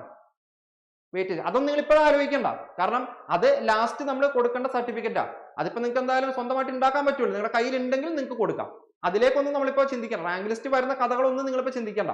നിങ്ങൾ ചിന്തിക്കേണ്ടതാണ് ഫസ്റ്റ്. അതേ പറഞ്ഞേ, ഇതിന് പല പല സ്റ്റേജാണ്. ഒന്നാമത്തെ സ്റ്റേജ് നിങ്ങൾ പഠിക്കുക എന്നുള്ളതാണ്. പഠിക്കാണ്ട് വേറെ ഒരു പരിപാടിയും നടക്കില്ല. അത് കഴിഞ്ഞിട്ടാണ് നമ്മുടെ ഫിസിക്കലും കാര്യങ്ങളൊക്കെ നമുക്ക് വരുന്നത്. അതിന്റെ മെഷർമെന്റ്, ഷോർട്ട് ലിസ്റ്റ് വരുന്നത്, റാങ്ക് ലിസ്റ്റ്, ഇന്റർവ്യൂ വരുന്നത്, റാങ്ക് ലിസ്റ്റ്, അതിനൊക്കെ ശേഷമാണ്. അപ്പൊ ഇപ്പോഴേ മുതൽ ഞാൻ അയ്യോ ഇന്റർവ്യൂ എന്ന് പറഞ്ഞിരിക്കേണ്ട കാര്യമില്ല. അല്ലെങ്കിൽ എന്റെ വെയിറ്റേജ് ഇപ്പോഴേ നമ്മൾ ചിന്തിക്കേണ്ട കാര്യമില്ല. ഇപ്പൊ നിങ്ങൾ എന്താണ് പഠിക്കണം. കാരണം പഠിക്കാതെ ബാക്കി എന്തുണ്ടായിട്ട് നമുക്ക് കാര്യമില്ല. ഓക്കെ, വേറെന്തെങ്കിലും? കട്ട് ഓഫ് ക്ലിയർ ആവണം. അതായത് PSC പറയുന്ന ഒരു കട്ട് ഓഫ്, നമ്മൾ എന്താണ് PSCയുടെ മെയിൻ ലിസ്റ്റ് വരാനുള്ള ഒരു കട്ട് ഓഫ് ഒക്കെ ഉണ്ടല്ലോ, അതൊക്കെ ക്ലിയർ ആയാലാണ് പിന്നെ വെയിറ്റേജ് കൊണ്ട് കാര്യമുള്ളൂ. അപ്പൊ നമുക്ക് വെയിറ്റേജ് കൂട്ടി കഴിയുമ്പോൾ നമ്മൾ മേളിലേക്ക് വരും, റാങ്ക് കൂടി വരും. ഇപ്പൊ നിങ്ങൾ പഴയ ഇപ്പോഴത്തെ നിലവിലുള്ള റാങ്ക് ലിസ്റ്റ് എടുത്ത് നോക്കി കാണാൻ പറ്റും. ആ വെയിറ്റേജ് മാർക്കൊക്കെ, വെയിറ്റേജ് മാർക്കൊക്കെ അതിലുണ്ട്, കാണാൻ പറ്റും. ഇന്റർവ്യൂ മാർക്ക്, വെയിറ്റേജ് മാർക്ക്, എക്സാമിന് കിട്ടിയ മാർക്ക് എന്നൊക്കെ പറഞ്ഞിട്ട് അതിൽ ഉണ്ടാവും.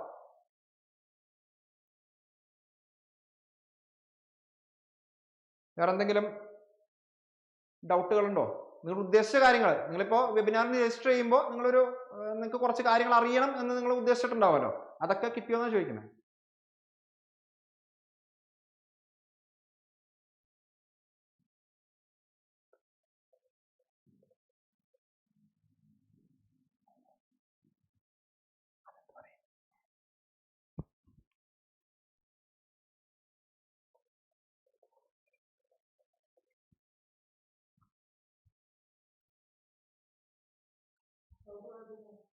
ഇനി എന്തെങ്കിലും ഡൗട്ടുകളുണ്ടോ? അപ്പൊ നിങ്ങൾ ചെയ്യേണ്ട ഒരു കാര്യം എന്ന് പറഞ്ഞാല്, നിങ്ങൾ നമ്മുടെ യൂട്യൂബ് ചാനൽ, നിങ്ങൾ ഇപ്പോൾ നമുക്ക് അഡ്മിഷൻ അല്ലെങ്കിൽ എൻക്വയറി വന്നവരൊക്കെ നമ്മൾ പറഞ്ഞിട്ടുണ്ട്, നിങ്ങളെ യൂട്യൂബ് ചാനൽ ഒന്ന് എടുക്കുക, സബ്സ്ക്രൈബ് ചെയ്യുക. അപ്പൊ AMBA റിലേറ്റഡ് ആയിട്ട് എന്ത് എന്താണ് അപ്ഡേറ്റുകൾ വന്നാലും നമ്മൾ അതിലേക്ക് ആഡ് ചെയ്യുന്നുണ്ട്. അതിൽ നിങ്ങൾ കയറി കഴിഞ്ഞാൽ AMBA ഒരു പ്ലേലിസ്റ്റ് ഉണ്ട്. ആ പ്ലേലിസ്റ്റിൽ നമ്മൾ ഇത്തവണ ജോലിക്ക് കയറിയ കുറെ പേരുടെ ഇന്റർവ്യൂസ് സെറ്റ് ചെയ്യുന്നുണ്ട്. വെച്ചാൽ അവരെങ്ങനെ, ഇപ്പൊ ഞാൻ ഈ പറഞ്ഞത് കൂടാതെ നിങ്ങൾക്ക് എന്ത് ചെയ്യാം, അതിൽ കയറിയിട്ട് ഓരോരുത്തരും പഠിച്ചത് എങ്ങനെയാണെന്ന് അവർ പറയുന്നുണ്ട്. എങ്ങനെയാണ് പഠിച്ചത്, എന്തായിരുന്നു അവരുടെ സാഹചര്യം, എങ്ങനെ പഠിച്ചിട്ടാണ് അവർക്ക് ഇതിലേക്ക് എത്താൻ പറ്റിയത്. അപ്പൊ ആ കാര്യങ്ങളൊക്കെ നിങ്ങളൊന്ന് നോക്കണം. കാരണം ഞങ്ങളിപ്പോ ഞാൻ നേരത്തെ പറഞ്ഞില്ലേ, അതായത് ഈ ഒരു ജോലി കിട്ടിയതിന് ശേഷമുള്ള ഒരു സന്തോഷം ഞങ്ങൾ നേരിട്ട് കണ്ടതാണ്. കഴിഞ്ഞ ഇപ്പൊ ഫസ്റ്റ് ഇതിന്റെ പാസിംഗ് ഔട്ട് പരേഡ് മെയ് 31 അല്ലേ സാറേ, മെയ് 31 ഈ കഴിഞ്ഞ മെയ് 31 ഞങ്ങൾ തിരുവനന്തപുരത്ത് പോലീസ് ട്രെയിനിങ് അക്കാദമിയിൽ ഞങ്ങൾ ഡയറക്റ്റ് പോയിരുന്നു. കാരണം നമ്മളത് ഇവരെ ഈ കോഴ്സ് ഒക്കെ എടുക്കുന്ന സമയത്ത് നമ്മൾ ഏറ്റവും ഇന്റർവ്യൂ ഓറിയന്റേഷൻ ക്ലാസ് ഒക്കെ കൊടുത്തിരുന്നു. ഇതിനുശേഷം അന്ന് നമ്മൾ ഇവർക്ക് കൊടുത്തൊരു വാക്കാണ്, നിങ്ങളിവിടെ പാസിംഗ് ഔട്ട് പരേഡ് വരുമ്പോൾ നിങ്ങൾ ഫസ്റ്റ് വരുന്ന ആ ബാച്ചിൽ ഉറപ്പായിട്ടും ഞങ്ങൾ ഉണ്ടാവും. നിങ്ങൾ ആ ഒരു പരേഡ് ചെയ്യുന്നത് കാണാനായിട്ട്, അല്ലെങ്കിൽ സെല്യൂട്ട് നമ്മുടെ മന്ത്രിയൊക്കെ സ്വീകരിക്കുമ്പോൾ ഞങ്ങളും അവിടെ നിങ്ങൾക്കൊപ്പം കാണാനായിട്ട് ഉണ്ടാവും. ഇതൊരു വാക്ക് നമ്മൾ കൊടുത്തിരുന്നത്. അതുപോലെ നമ്മളവിടെ പോയിരുന്നു. അപ്പൊ ആ പാസിംഗ് ഔട്ട് പരേഡിന്റെ വീഡിയോ നമ്മളിൽ കൊടുത്തിട്ടുണ്ട്, നമ്മുടെ യൂട്യൂബ് ചാനലിൽ കൊടുത്തിട്ടുണ്ട്. നിങ്ങൾക്ക് അത് നോക്കാം. കാര്യമൊക്കെ നോക്കാൻ പറഞ്ഞൊരു മോട്ടിവേഷൻ കിട്ടാനാണ്, ഒരാഗ്രഹം നമുക്ക് വരാൻ വേണ്ടിയിട്ടാണ് നമ്മൾ പറയുന്നത്. ഒരു മോട്ടിവേഷൻ നിങ്ങൾക്ക് കിട്ടാനായിട്ട്. ഈ മോട്ടിവേഷൻ എന്ന് പറഞ്ഞാൽ 2 ദിവസം കൊണ്ട് ഇറങ്ങിപ്പോകുന്ന മോട്ടിവേഷൻ അല്ല കേട്ടോ, അതും ഒരു ഫാക്റ്റാ. അതായത് ചില കുട്ടികൾ വരും, സാറേ മോട്ടിവേഷൻ തരാൻ പറയും. നമ്മൾ ഇഷ്ടംപോലെ മോട്ടിവേഷൻ തരാം. എല്ലാ കാലവും ഇവർക്ക് ഇങ്ങനെ മോട്ടിവേഷൻ കൊടുത്തുകൊണ്ടിരിക്കും. അങ്ങനെ എല്ലാ കാലവും മറ്റുള്ള ഒരുത്തന്റെ മോട്ടിവേഷൻ കൊണ്ട് ഒരിക്കലും നമ്മൾ രക്ഷപ്പെടില്ല. നിങ്ങൾ എന്ന് സെൽഫ് മോട്ടിവേറ്റഡ് ആവുന്നു അന്നേ രക്ഷപ്പെടുള്ളൂ. നിങ്ങളെന്ന് സ്വന്തം ആ സെൽഫ് മോട്ടിവേഷന്റെ കാരണം ഞാൻ പറഞ്ഞ ഈ പറഞ്ഞ കുട്ടികളുടെയൊക്കെ ഒരു ബാക്ക്ഗ്രൗണ്ട് ഞാൻ പറഞ്ഞില്ലേ, കഷ്ടപ്പെട്ട് തന്നെ പഠിച്ചേ, ജോലികൾ ചെയ്തിട്ടും മറ്റു പല ഫിനാൻഷ്യൽ പ്രശ്നങ്ങളുടെ നടുക്ക് നിന്നിട്ട് കഷ്ടപ്പെട്ട് തന്നെ പഠിച്ചേ. അതുകൊണ്ട് തന്നെയാണ് നമ്മളവിടെ ആ പാസിംഗ് ഔട്ട് പറയേണ്ട ആ ഗ്രൗണ്ടിൽ ചെന്ന് കഴിഞ്ഞപ്പോൾ അവരുടെ ആ ഒരു സന്തോഷം, അവരുടെ ഒരു ചിരി, അവരൊരു അഭിമാനം, അവർ ആ തുപ്പിയൊക്കെ വെച്ച് 2 നക്ഷത്രമൊക്കെ കുത്തി ഇങ്ങനെ ആ ഒരു ഫീലാണ് ആ യൂണിഫോം ഇട്ട് നിൽക്കുക എന്നുള്ളത്. അപ്പൊ അത് കാണാൻ വേണ്ടിയിട്ട് ഞങ്ങളും പോയിരുന്നു. വളരെ സന്തോഷമുള്ള ഒരു കമന്റ് ആയിരുന്നു. പിന്നെ ഇതിന്റെ ലൈവ് ചോദിക്കാറുണ്ട് ചിലർ, ലൈവ്. അപ്പൊ നമ്മളിപ്പോ തൊട്ടുടനെ നാളെയോ അല്ലെ മറ്റന്നാളോ ഇതിന്റെ ലൈവ് ഒന്നും നമ്മൾ തുടങ്ങൂല. നമ്മൾ ചെയ്യാൻ പോകുന്ന വെച്ച് കഴിഞ്ഞാല് നിങ്ങൾ അഡ്മിഷൻ എടുത്തു കഴിഞ്ഞാൽ നിങ്ങൾക്ക് ഇതിൽ പഠിക്കാം. അപ്പൊ പഠിക്കുന്ന സമയത്ത് എന്തെങ്കിലും ഗൈഡൻസ് വേണം, സാർ എങ്ങനെ പഠിക്കണം എന്നൊക്കെ നിങ്ങൾക്ക് ചോദിക്കാം. എന്നുള്ള ഡൗട്ടുകൾ വന്നാൽ നിങ്ങൾക്ക് അപ്പം തന്നെ ഇതുപോലെ വാട്സപ്പ് വഴിയൊക്കെ കണക്ട് ചെയ്ത് ക്ലിയർ ചെയ്ത് പോകാം. ലൈവ് കുറച്ചുകൂടി കഴിഞ്ഞിട്ട് നമ്മൾ സ്റ്റാർട്ട് ചെയ്യും. ഈ ലൈവ് തുടങ്ങാന്ന് പറഞ്ഞാൽ വീണ്ടും ഈ കംപ്ലീറ്റ് 100% സിലബസ് നമ്മൾ എടുക്കുക എന്നല്ല ഉദ്ദേശിക്കുന്നത്. നമ്മളൊരു ഷെഡ്യൂളൊക്കെ പറയും, ഇന്ന ദിവസം തെർമോഡൈനാമിക്സ് പഠിച്ചോ, തെർമോഡൈനാമിക്സിന്റെ ഇത്ര ക്ലാസ്സുകൾ നിങ്ങൾ പഠിക്കാൻ പറയും, അല്ല IC എഞ്ചിന്റെ ഇത്ര ക്ലാസ്സുകൾ പഠിക്കാൻ പറയും.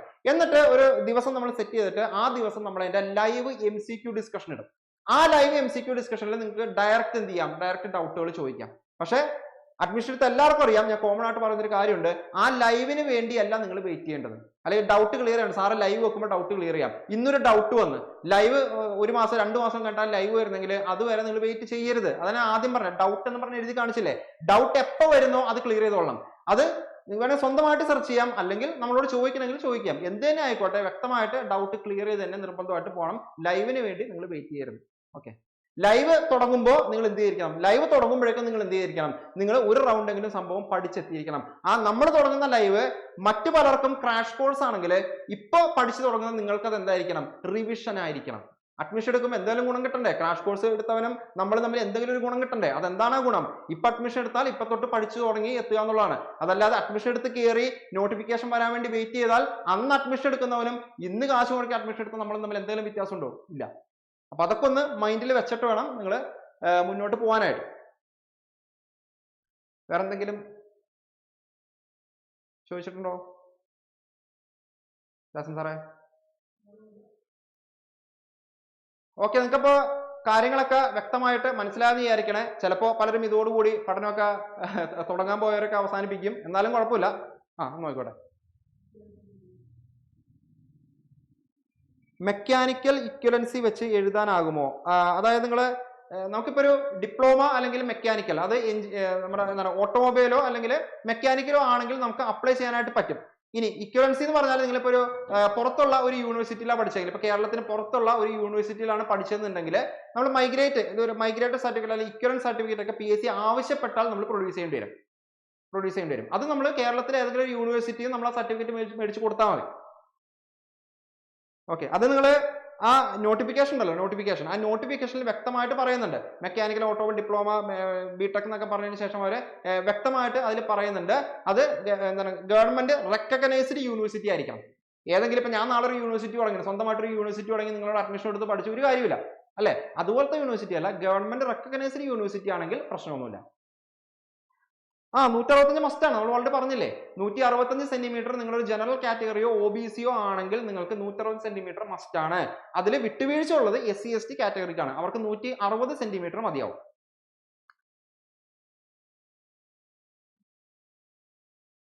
വിഷൻ ബോഡി ടാറ്റു, ആ ബോഡിയിലെ ടാറ്റു അടിച്ചാൽ പ്രശ്നം ഉണ്ടോ എന്നാണോ? അതൊന്നും ആരും ചെക്ക് ചെയ്യുന്നില്ല. ബോഡിയിലെ ടാറ്റു അടിക്കുന്നതാരും നോക്കിയൊന്നുമില്ല. വിഷൻ ഇഷ്യൂ ഉണ്ട്, അതാണ് പറയുന്നത്. നമ്മൾ കണ്ണ് ചെക്ക് ചെയ്യുമ്പോൾ ആ സർട്ടിഫിക്കറ്റിൽ 6/6 നിർബന്ധമായിട്ടും വേണം. അതിൽ അങ്ങോട്ടും ഇങ്ങോട്ടും ചേഞ്ച് പാടില്ല. 6/6 നിർബന്ധമായിട്ട് നമുക്ക് കാഴ്ച വേണം. കളർ ബ്ലൈൻഡ്നെസ് ഉണ്ടാവാൻ പാടില്ല. കളർ ബ്ലൈൻഡ്നെസ് ഒക്കെ പല കളറുകൾ കാണിച്ചിട്ട് ഡോക്ടർ നമ്മൾ ചെക്ക് ചെയ്യും. അപ്പൊ ഡോക്ടർ തരുന്ന സർട്ടിഫിക്കറ്റിൽ നമ്മൾ ഇതെല്ലാം പാസ്സായാൽ ഓക്കെ ആണെങ്കിൽ മെഡിക്കൽ സെറ്റാണ്. OBC ഏജ് 39 വരെ പറ്റും.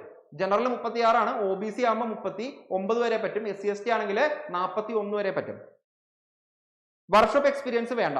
അപ്പൊ കഴിഞ്ഞ തവണത്തെ 2014 അവസാനമാണ് ഇതിന് മുന്നത്തെ ഈ നോട്ടിഫിക്കേഷനിൽ, ഇതിന് മുന്നത്തെ നോട്ടിഫിക്കേഷൻ വന്നത്. എന്നിട്ട് 2015 എക്സാം നടന്നു. അന്ന് ഈ പറയുന്ന വർക്ക്ഷോപ്പ് എക്സ്പീരിയൻസും കാര്യങ്ങളൊക്കെ വേണമായിരുന്നു. Heavy licence plus workshop experience ആയിരുന്നു.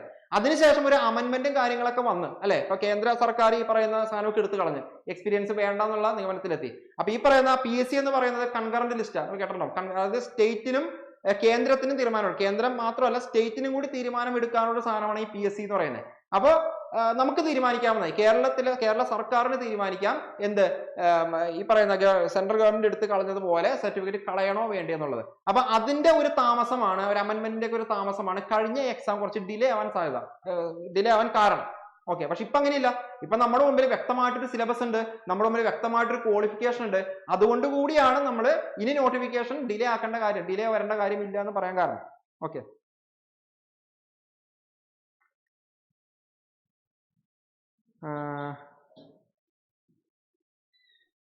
അണ്ണാ university B mechanical and automation course ആയിരുന്നു. അത് നിങ്ങൾ ഒന്ന് നോക്കണം, അത് ഇക്വലൻസി കിട്ടുമെന്ന് അന്വേഷിക്കണം. കേരളത്തിലെ ഏതെങ്കിലും യൂണിവേഴ്സിറ്റിയിൽ ഈ പറയുന്ന കോഴ്സിനെ മെക്കാനിക്കലിനോ ഓട്ടോമൊബൈലിനോ നിങ്ങൾക്ക് ഇത് കിട്ടുകയാണെന്നുണ്ടെങ്കിൽ ഓക്കെയാണ്. Steel implant on leg problem ആണോ with no issues in movement? ഒരാളും ചെക്ക് ചെയ്യൂല. നിങ്ങളുടെ കാലിൽ ഇപ്പോൾ ഒരു ആക്സിഡന്റ് പറ്റി നിങ്ങൾ സ്റ്റീൽ ഇട്ടേക്കാണെന്നുണ്ടെങ്കിൽ അതൊന്നുമില്ല. ഫിസിക്കൽ മെഷർമെന്റ് എന്ന് പറഞ്ഞാല് നിങ്ങൾ നേരെ ചെന്ന് നിൽക്കും. നിങ്ങൾ ആ എന്താണ് ഷർട്ട് അല്ലെങ്കിൽ ഷർട്ടൊക്കെ മാറ്റിക്കും, ബെയർ ആയിട്ടുള്ള ബോഡിയാണ് നമ്മുടെ ഒരു അര വരെ. എന്നിട്ട് നിങ്ങൾ എന്ത് ചെയ്യും, ആദ്യം ഇത് ചെയ്യും, നിങ്ങളുടെ ഹൈറ്റ് അളക്കും. 160. അപ്പൊ 160 കഴിഞ്ഞ അവിടുത്തെ മെഷർമെന്റിലൊന്നും ബാർ വെച്ചിട്ടൊന്നുമല്ല, നമ്മളുടെ ഹൈറ്റ് എത്രയാണോ അത് നോട്ട് ചെയ്യണം. ഇപ്പൊ ഞാൻ 167 സെന്റിമീറ്റർ ഉണ്ടെങ്കിൽ എന്നെ അളന്നിട്ട് 167 എന്ന് പറയും, എന്റെ പേരിന്റെ നേരെ 167 എന്ന് എഴുതും. മറ്റൊരാൾ 170 സെന്റിമീറ്റർ ആണെങ്കിൽ അയാളുടെ നേരെ 170 എന്ന് എഴുതും. അതിനുശേഷം നമ്മുടെ ചെസ്റ്റ് അളക്കും. അപ്പൊ ചെസ്റ്റ് അളക്കുമ്പോൾ നമ്മുടെ ഈ ഒരു പോർഷനിലാണ് വരിക, ഈ ഒരു പോർഷൻ. അപ്പൊ ഈ ഒരു പോർഷനിൽ ടേപ്പ് വെച്ചിട്ട് അവർ 81 സെന്റിമീറ്റർ ഉണ്ടോ നോക്കും. അതെല്ലാവർക്കും ഉണ്ടാവും. അതിനുശേഷം നമ്മളോട് എക്സ്പാൻഡ് ചെയ്യാൻ പറയും. നമ്മുടെ ചെസ്റ്റ് എക്സ്പാൻഡ് ചെയ്യണം. ആ എക്സ്പാൻഷനിൽ മിനിമം 5 സെന്റിമീറ്റർ വരണം. അതും എല്ലാവർക്കും ഉണ്ടാവും, നോർമൽ എല്ലാവർക്കും ഉണ്ടാവും. അത് ജസ്റ്റ് നമ്മളൊന്ന് കുറച്ച് ദിവസമൊക്കെ ഒന്ന് എക്സ്പാൻഡ് ചെയ്തൊക്കെ നോക്കിക്കഴിഞ്ഞാൽ അത് നമുക്ക് കിട്ടും. പരമാവധി ശ്വാസമൊക്കെ ഉള്ളിലേക്ക് വലിച്ച്, അതൊന്നും ഒരു പ്രശ്നമേ അല്ല. പ്രശ്നം എന്ന് പറയുന്നത് പഠിക്കാന്നുള്ളതാണ്. ആദർശ് 164 സെന്റിമീറ്റർ ഉള്ളൂ. അതിന് ഉത്തരം പറയാൻ ഞാൻ ആളല്ല. 164 സെന്റിമീറ്റർ ഉള്ള നിങ്ങൾക്ക് AMBA എലിജിബിൾ ആണെന്ന് പറഞ്ഞു കഴിഞ്ഞാൽ മിക്കവാറും എന്നെ നാളെ പിടിച്ചുകൊണ്ട് പോകും. പിന്നെ നമുക്ക് ഫീസിലൊക്കെ നമുക്ക് ഓഫർ ഉണ്ട്, അതും ചോദിക്കാറുണ്ട്. ഓഫർ പ്രൈസ് എല്ലാവർക്കും എന്തായാലും അറിയേണ്ട ഒരു കാര്യം, ഓഫർ പ്രൈസ് ഉണ്ടല്ലോ. നമ്മൾ പഠിക്കാൻ തീരുമാനിച്ചാൽ, ഒരു കോഴ്സ് എടുക്കാൻ തീരുമാനിച്ചാൽ, പിന്നെ അടുത്ത നമ്മുടെ മുമ്പിലുള്ള കടമ്പ എന്ന് പറഞ്ഞാൽ ഫീസ് അടക്കാന്നുള്ളതാണല്ലേ. അപ്പൊ നിങ്ങൾ ആപ്പിൽ കയറുമ്പോൾ 15,000 ആണ് ഫീസ്. അതാണ് നമ്മുടെ നോർമൽ ഫീസ് നമ്മൾ പറയുന്നത്. അപ്പോൾ അതിന് സിംഗിൾ പേയ്മെന്റ് നമ്മൾ ഓഫറൊക്കെ പറയുന്നുണ്ട്. അപ്പൊ നിങ്ങൾക്ക് അതൊക്കെ നമ്മൾ ഡയറക്റ്റ് കോൺടാക്ട് ചെയ്യാൻ അങ്ങനെയുള്ള ഡീറ്റെയിൽസ് ഒക്കെ നമ്മൾ പറയും. നിങ്ങൾ സ്പെഷ്യൽ ഓഫർ ഒക്കെ ഉണ്ടോ എന്നുള്ളതൊക്കെ നമുക്ക് പറയാം. അതൊക്കെ നിങ്ങൾ ഡയറക്റ്റ് കോൺടാക്ട് ചെയ്താൽ മതി. ഇപ്പൊ നിലവിലെ ഫീസ്, ഇപ്പൊ നിങ്ങൾ നിലവിലുള്ള ഈ ഒരാഴ്ചയൊക്കെ നമുക്കുള്ള ഒരു ഫീസ് കംപ്ലീറ്റ് ആയിട്ടുള്ളത് നമുക്കൊരു 12,000 നിങ്ങൾക്ക് കംപ്ലീറ്റ് കോഴ്സ് കിട്ടും. അത് അപ് ടു എക്സാം വാലിഡിറ്റി. അതായത് നമുക്കിപ്പോ നമ്മൾ ഈ പ്രതീക്ഷിക്കുന്ന പോലെ എന്താണ്, ഇപ്പൊ അടുത്ത വർഷം എക്സാം നടന്നില്ല, 2027 എക്സാം നടക്കുമെന്ന് തന്നെയാണ് പ്രതീക്ഷിക്കുന്നത്. നടന്നില്ല എന്ന് വിചാരിക്കാം. എന്നാണോ എക്സാം അന്ന് വരെ നമ്മൾ ഫ്രീ ആയിട്ട് എക്സ്റ്റെൻഡ് ചെയ്തുകൊണ്ട് പോകും.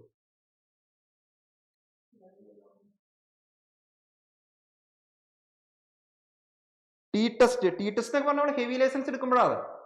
കാരണം ഹെവി ലൈസൻസ് ഇല്ലാത്ത ഒരാൾക്ക് AMBA അപ്ലൈ ചെയ്യാൻ പറ്റൂല. ഹെവി ലൈസൻസ് എടുക്കുമ്പോൾ നമുക്ക് റോഡ് ടെസ്റ്റ് ഉണ്ടാവും, ടി ടെസ്റ്റ് ഉണ്ടാവും. അത് സാധാരണ ഇപ്പോഴത്തെ ഒരു രീതി എന്നൊക്കെ പറഞ്ഞാൽ, ഇപ്പൊ ഞാൻ 2021 ഹെവി ലൈസൻസ് എടുത്തത്.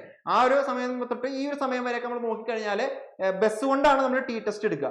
റോഡ് ടെസ്റ്റ് ബസ്സും ലോറിയും വന്നിട്ടുണ്ടായിരുന്നു. ഇപ്പോഴും ലോറി ഉണ്ടോ എന്ന് എനിക്കറിയില്ല. അന്ന് ബസ്സും ലോറിയും റോഡ് ടെസ്റ്റ് ആയിട്ടുണ്ടായിരുന്നു. അതാ പറഞ്ഞത്, നിങ്ങൾ ഔട്ട്സൈഡ് കേരള നിങ്ങൾ ഒരു റെക്കഗ്നൈസ്ഡ് യൂണിവേഴ്സിറ്റി ആണെങ്കിൽ പ്രശ്നമൊന്നുമില്ല. അതാണ് നിങ്ങൾ ആ നോട്ടിഫിക്കേഷൻ നോക്കിയേണ്ടത്. റെക്കഗ്നൈസ്ഡ് യൂണിവേഴ്സിറ്റി ആണെങ്കിൽ പ്രശ്നമില്ല. ഇനി നിങ്ങൾക്ക് എന്തെങ്കിലും ഒരു ഡൗട്ട് ബാക്കി നിൽക്കുന്നുണ്ടെങ്കിൽ നിങ്ങളൊന്ന് അന്വേഷിക്കുക. കേരളത്തിലെ ഏതെങ്കിലും യൂണിവേഴ്സിറ്റി ഈ യൂണിവേഴ്സിറ്റിക്ക് ഇക്വലൻസി തരാൻ തയ്യാറാണോ? തയ്യാറാണെങ്കിൽ ഒരു പ്രശ്നവുമില്ല. നോർമലി കിട്ടാറുണ്ട്. ഞാൻ നിങ്ങളുടെ ഒരു സമാധാനത്തിന് വേണ്ടി പറഞ്ഞതാണ്. നിങ്ങൾക്ക് അങ്ങനെ വീണ്ടും ഒന്ന് ഉറപ്പിക്കണം എന്നുണ്ടെങ്കിൽ, ഒരു ഓതറൈസ്ഡ് ആളിൽ നിന്നും അറിയണം എന്നുണ്ടെങ്കിൽ നിങ്ങൾ ഒരു യൂണിവേഴ്സിറ്റി ആയിട്ട് ബന്ധപ്പെട്ട് ഇക്വലൻസിക്ക് വേണ്ടി അപ്ലൈ ചെയ്തോ. ഇപ്പോഴും ആവശ്യമൊന്നുമില്ല, എന്നാൽ അപ്ലൈ ചെയ്തോ. കിട്ടിക്കഴിഞ്ഞാൽ പിന്നെ സംശയിക്കണ്ടല്ലോ. ലൈസൻസിനെ പറ്റി പറയുകയാണെങ്കിൽ നമുക്ക് ഇത് വേണം. നമ്മൾ അപ്ലോഡ് ചെയ്യുന്ന സമയത്ത് അല്ലെങ്കിൽ നമ്മൾ അപ്ലൈ ചെയ്യുന്ന സമയത്ത് 3 കാര്യങ്ങളിലാണ് നമുക്ക് ലൈസൻസ് വേണ്ടത്. ഒന്ന് നമ്മുടെ 2 വീലർ വിത്ത് ഗിയറിന്റെ ലൈസൻസ് നമുക്ക് വേണം. പിന്നെ ലൈറ്റ് മോട്ടോർ വെഹിക്കിൾ, കാറ് പോലുള്ള 4 വീലർ ഓടിക്കാനുള്ള ലൈസൻസ് വേണം. Plus heavy licence. ഈ ഹെവി ലൈസൻസ് എന്ന് പറയുമ്പോൾ ഇപ്പോഴത്തെ ലൈസൻസിലൊക്കെ ട്രാൻസ് എന്ന് പറഞ്ഞാൽ വരും. ട്രാൻസ് എന്ന് പറഞ്ഞാണ്. നിങ്ങൾ ഹെവി ലൈസൻസ് ഒക്കെ ലേറ്റസ്റ്റ് ആയിട്ടുള്ള കയ്യിലുണ്ടെങ്കിൽ ജസ്റ്റ് ഒന്ന് നോക്കിയാൽ മതി. എന്റെ ഒരു ഉൾപ്പെടുത്തിയിട്ടില്ല. ട്രാൻസ് എന്ന് പറഞ്ഞാണ് വരിക. അപ്പോൾ സിമ്പിൾ ആയിട്ട് പറഞ്ഞാല് ബൈക്ക് അല്ലെങ്കിൽ നമ്മുടെ 2 വീലർ വിത്ത് ഗിയർ ഓടിക്കാനുള്ള ലൈസൻസ് വേണം. കാർ ഓടിക്കാനുള്ള ലൈറ്റ് മോട്ടോർ വെഹിക്കിളിന്റെ ലൈസൻസ് വേണം. പ്ലസ് ഹെവി ലൈസൻസ് വേണം. ഇതിൽ നോർമലി എല്ലാവരുടെയും കയ്യിൽ 2 വീലർ വിത്ത് ഗിയറും ലൈറ്റ് മോട്ടോർ വെഹിക്കിളും ഉണ്ടാവും. ഹെവി ലൈസൻസ് പൊതുവെ ആരും എടുക്കാറില്ല. ശരിയല്ലേ? എടുക്കാറില്ല. അപ്പൊ നമ്മളൊക്കെ എടുക്കുന്നുണ്ടെങ്കിൽ അത് എന്തിനു വേണ്ടിയിട്ടായിരിക്കും? AMBA എക്സാം എഴുതാൻ വേണ്ടിയിട്ടായിരിക്കും. അതാണ് ലൈസൻസിന്റെ കാര്യം വരുന്നത്. PSCക്ക് ടെസ്റ്റ് എക്സ്ട്രാ ഉണ്ടോ? നിലവിലില്ല. ഇതുവരെ AMBA ആയിട്ട് കയറാൻ വേണ്ടിയിട്ട് നമുക്ക് അതിനെ റോഡ് ടെസ്റ്റുകളോ വാഹനം ഓടിച്ച് കാണിക്കുന്ന ടെസ്റ്റുകളോ അങ്ങനെ ഒന്നുമില്ല. നിങ്ങൾക്ക് അഡ്വൈസ് കിട്ടിക്കഴിഞ്ഞാൽ, നിങ്ങളുടെ റാങ്ക് ലിസ്റ്റ് ഇന്റർവ്യൂ ഒക്കെ കഴിഞ്ഞ് റാങ്ക് ലിസ്റ്റിൽ ഉൾപ്പെട്ട് അഡ്വൈസ് കിട്ടിക്കഴിഞ്ഞാൽ അടുത്ത പണി എന്ന് പറയുന്നത് നിങ്ങളെ ട്രെയിനിങ്ങിന് വിടും. ആ ട്രെയിനിങ് കഴിഞ്ഞിട്ട് പാസിംഗ് ഔട്ട് പരേഡ് കാണാൻ പോയതാണ് നമ്മൾ പറഞ്ഞത്. ഇപ്പൊ ഇന്ന് നമ്മൾ ഓഗസ്റ്റ് 22-നാണ് ഈ വെബിനാർ നടത്തുന്നത്. ഓഗസ്റ്റ് 23 നാളെ അടുത്ത ബാച്ചിന്റെ ഒരു പാസിംഗ് ഔട്ട് പരേഡ് ഉണ്ട്. അപ്പൊ അതിൽ 2 പേര് നമ്മളുടെ സ്റ്റുഡൻസ് ആണ്. അപ്പോൾ അതിനുശേഷം ആ ഒരു എന്താണ് അഡ്വൈസ് ഒക്കെ വന്നതിന് ശേഷം നിങ്ങൾ ട്രെയിനിങ്ങിന് വിടും. ആ സമയത്താണ് നിങ്ങൾ എന്ത് ചെയ്യേണ്ടത്, എന്താണ് ആദ്യത്തെ 5 മാസം എന്താണ് ഈ പോലീസ് ട്രെയിനിങ് ഒക്കെ വരിക. ഓക്കെ, അതൊക്കെ അതിന് ശേഷം ജോലി കിട്ടിയതിന് അഡ്വൈസ് കിട്ടിയാൽ അപ്പോയിന്റ്മെന്റ് ആയി എന്ന് പറഞ്ഞാൽ ജോലി കിട്ടിയെന്ന് അർത്ഥം.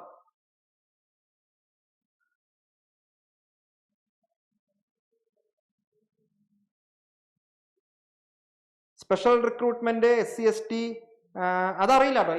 ഈ സ്പെഷ്യൽ റിക്രൂട്ട്മെന്റ് ഒക്കെ വരണമെന്നുണ്ടെങ്കിൽ അതിന്റെ ഒരു റിക്വയർമെന്റ് വരണം. റിക്വയർമെന്റ് വന്നാലാണ് അതൊക്കെ നടത്തുക. ഇല്ല, ടി ടെസ്റ്റ് ഒന്നുമില്ല, എക്സാമിന് ശേഷം നിങ്ങൾ ടി ടെസ്റ്റ് നിങ്ങളുടെ കയ്യിൽ ഹെവി ലൈസൻസ് ഉണ്ടെങ്കിൽ അതാണ് വേണ്ടത്. അതല്ലാതെ നിലവിലെ ഹെവി ലൈസൻസ് ഉള്ള നിങ്ങളുടെ കള്ള ലൈസൻസ് ആണോ നിങ്ങൾക്ക് അറിയാമോ എന്ന് നോക്കാൻ വേണ്ടിയിട്ട് വീണ്ടും PSC ടി ടെസ്റ്റോ കാര്യങ്ങളോ നടത്തുന്നൊന്നുമില്ല. ഇനിയിപ്പോ ഭാവിയിൽ വരുമോ എനിക്കറിയില്ല കേട്ടോ, സാധ്യത വളരെ കുറവാണ്. നിലവിൽ അങ്ങനെയൊന്നുമില്ല.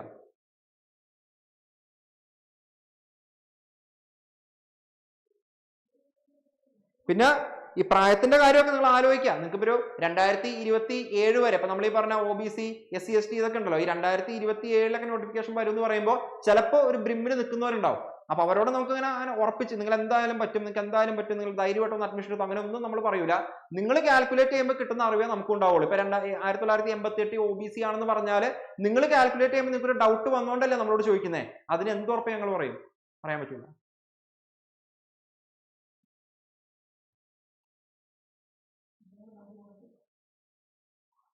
മെക്ക് ബ്രാഞ്ച് അല്ലാന്നുണ്ടെങ്കിൽ ഇക്വലൻസി വേണം. മെക്കും ഓട്ടോവേരും അല്ലാത്ത വേറെ ഏതെങ്കിലും ബ്രാഞ്ച് വെച്ചിട്ട് നിങ്ങൾ അപ്ലൈ ചെയ്യാൻ ശ്രമിക്കുകയാണെങ്കിൽ ഇക്വലൻസി കിട്ടിയാലേ പറ്റുള്ളൂ.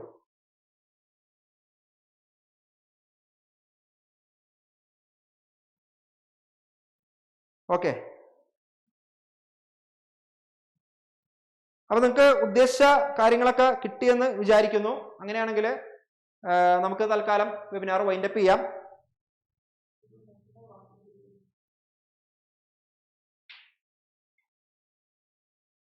ഓക്കെ, ഇനി എന്തെങ്കിലും ഡൗട്ട് ഒക്കെ ഉണ്ടെങ്കിൽ നമ്മളുടെ പരസ്യത്തിൽ നമ്മളെ നമ്പറും കാര്യങ്ങളൊക്കെ കൊടുത്തിട്ടുണ്ട്. നമ്മുടെ വാട്സപ്പ് നമ്പർ ഒക്കെ ഉണ്ട്. നിങ്ങൾക്ക് ഡയറക്റ്റ് പേഴ്സണൽ ആയിട്ട് ഡൗട്ടുകൾ ഉണ്ടെങ്കിലൊക്കെ നമുക്ക് ചോദിക്കാം.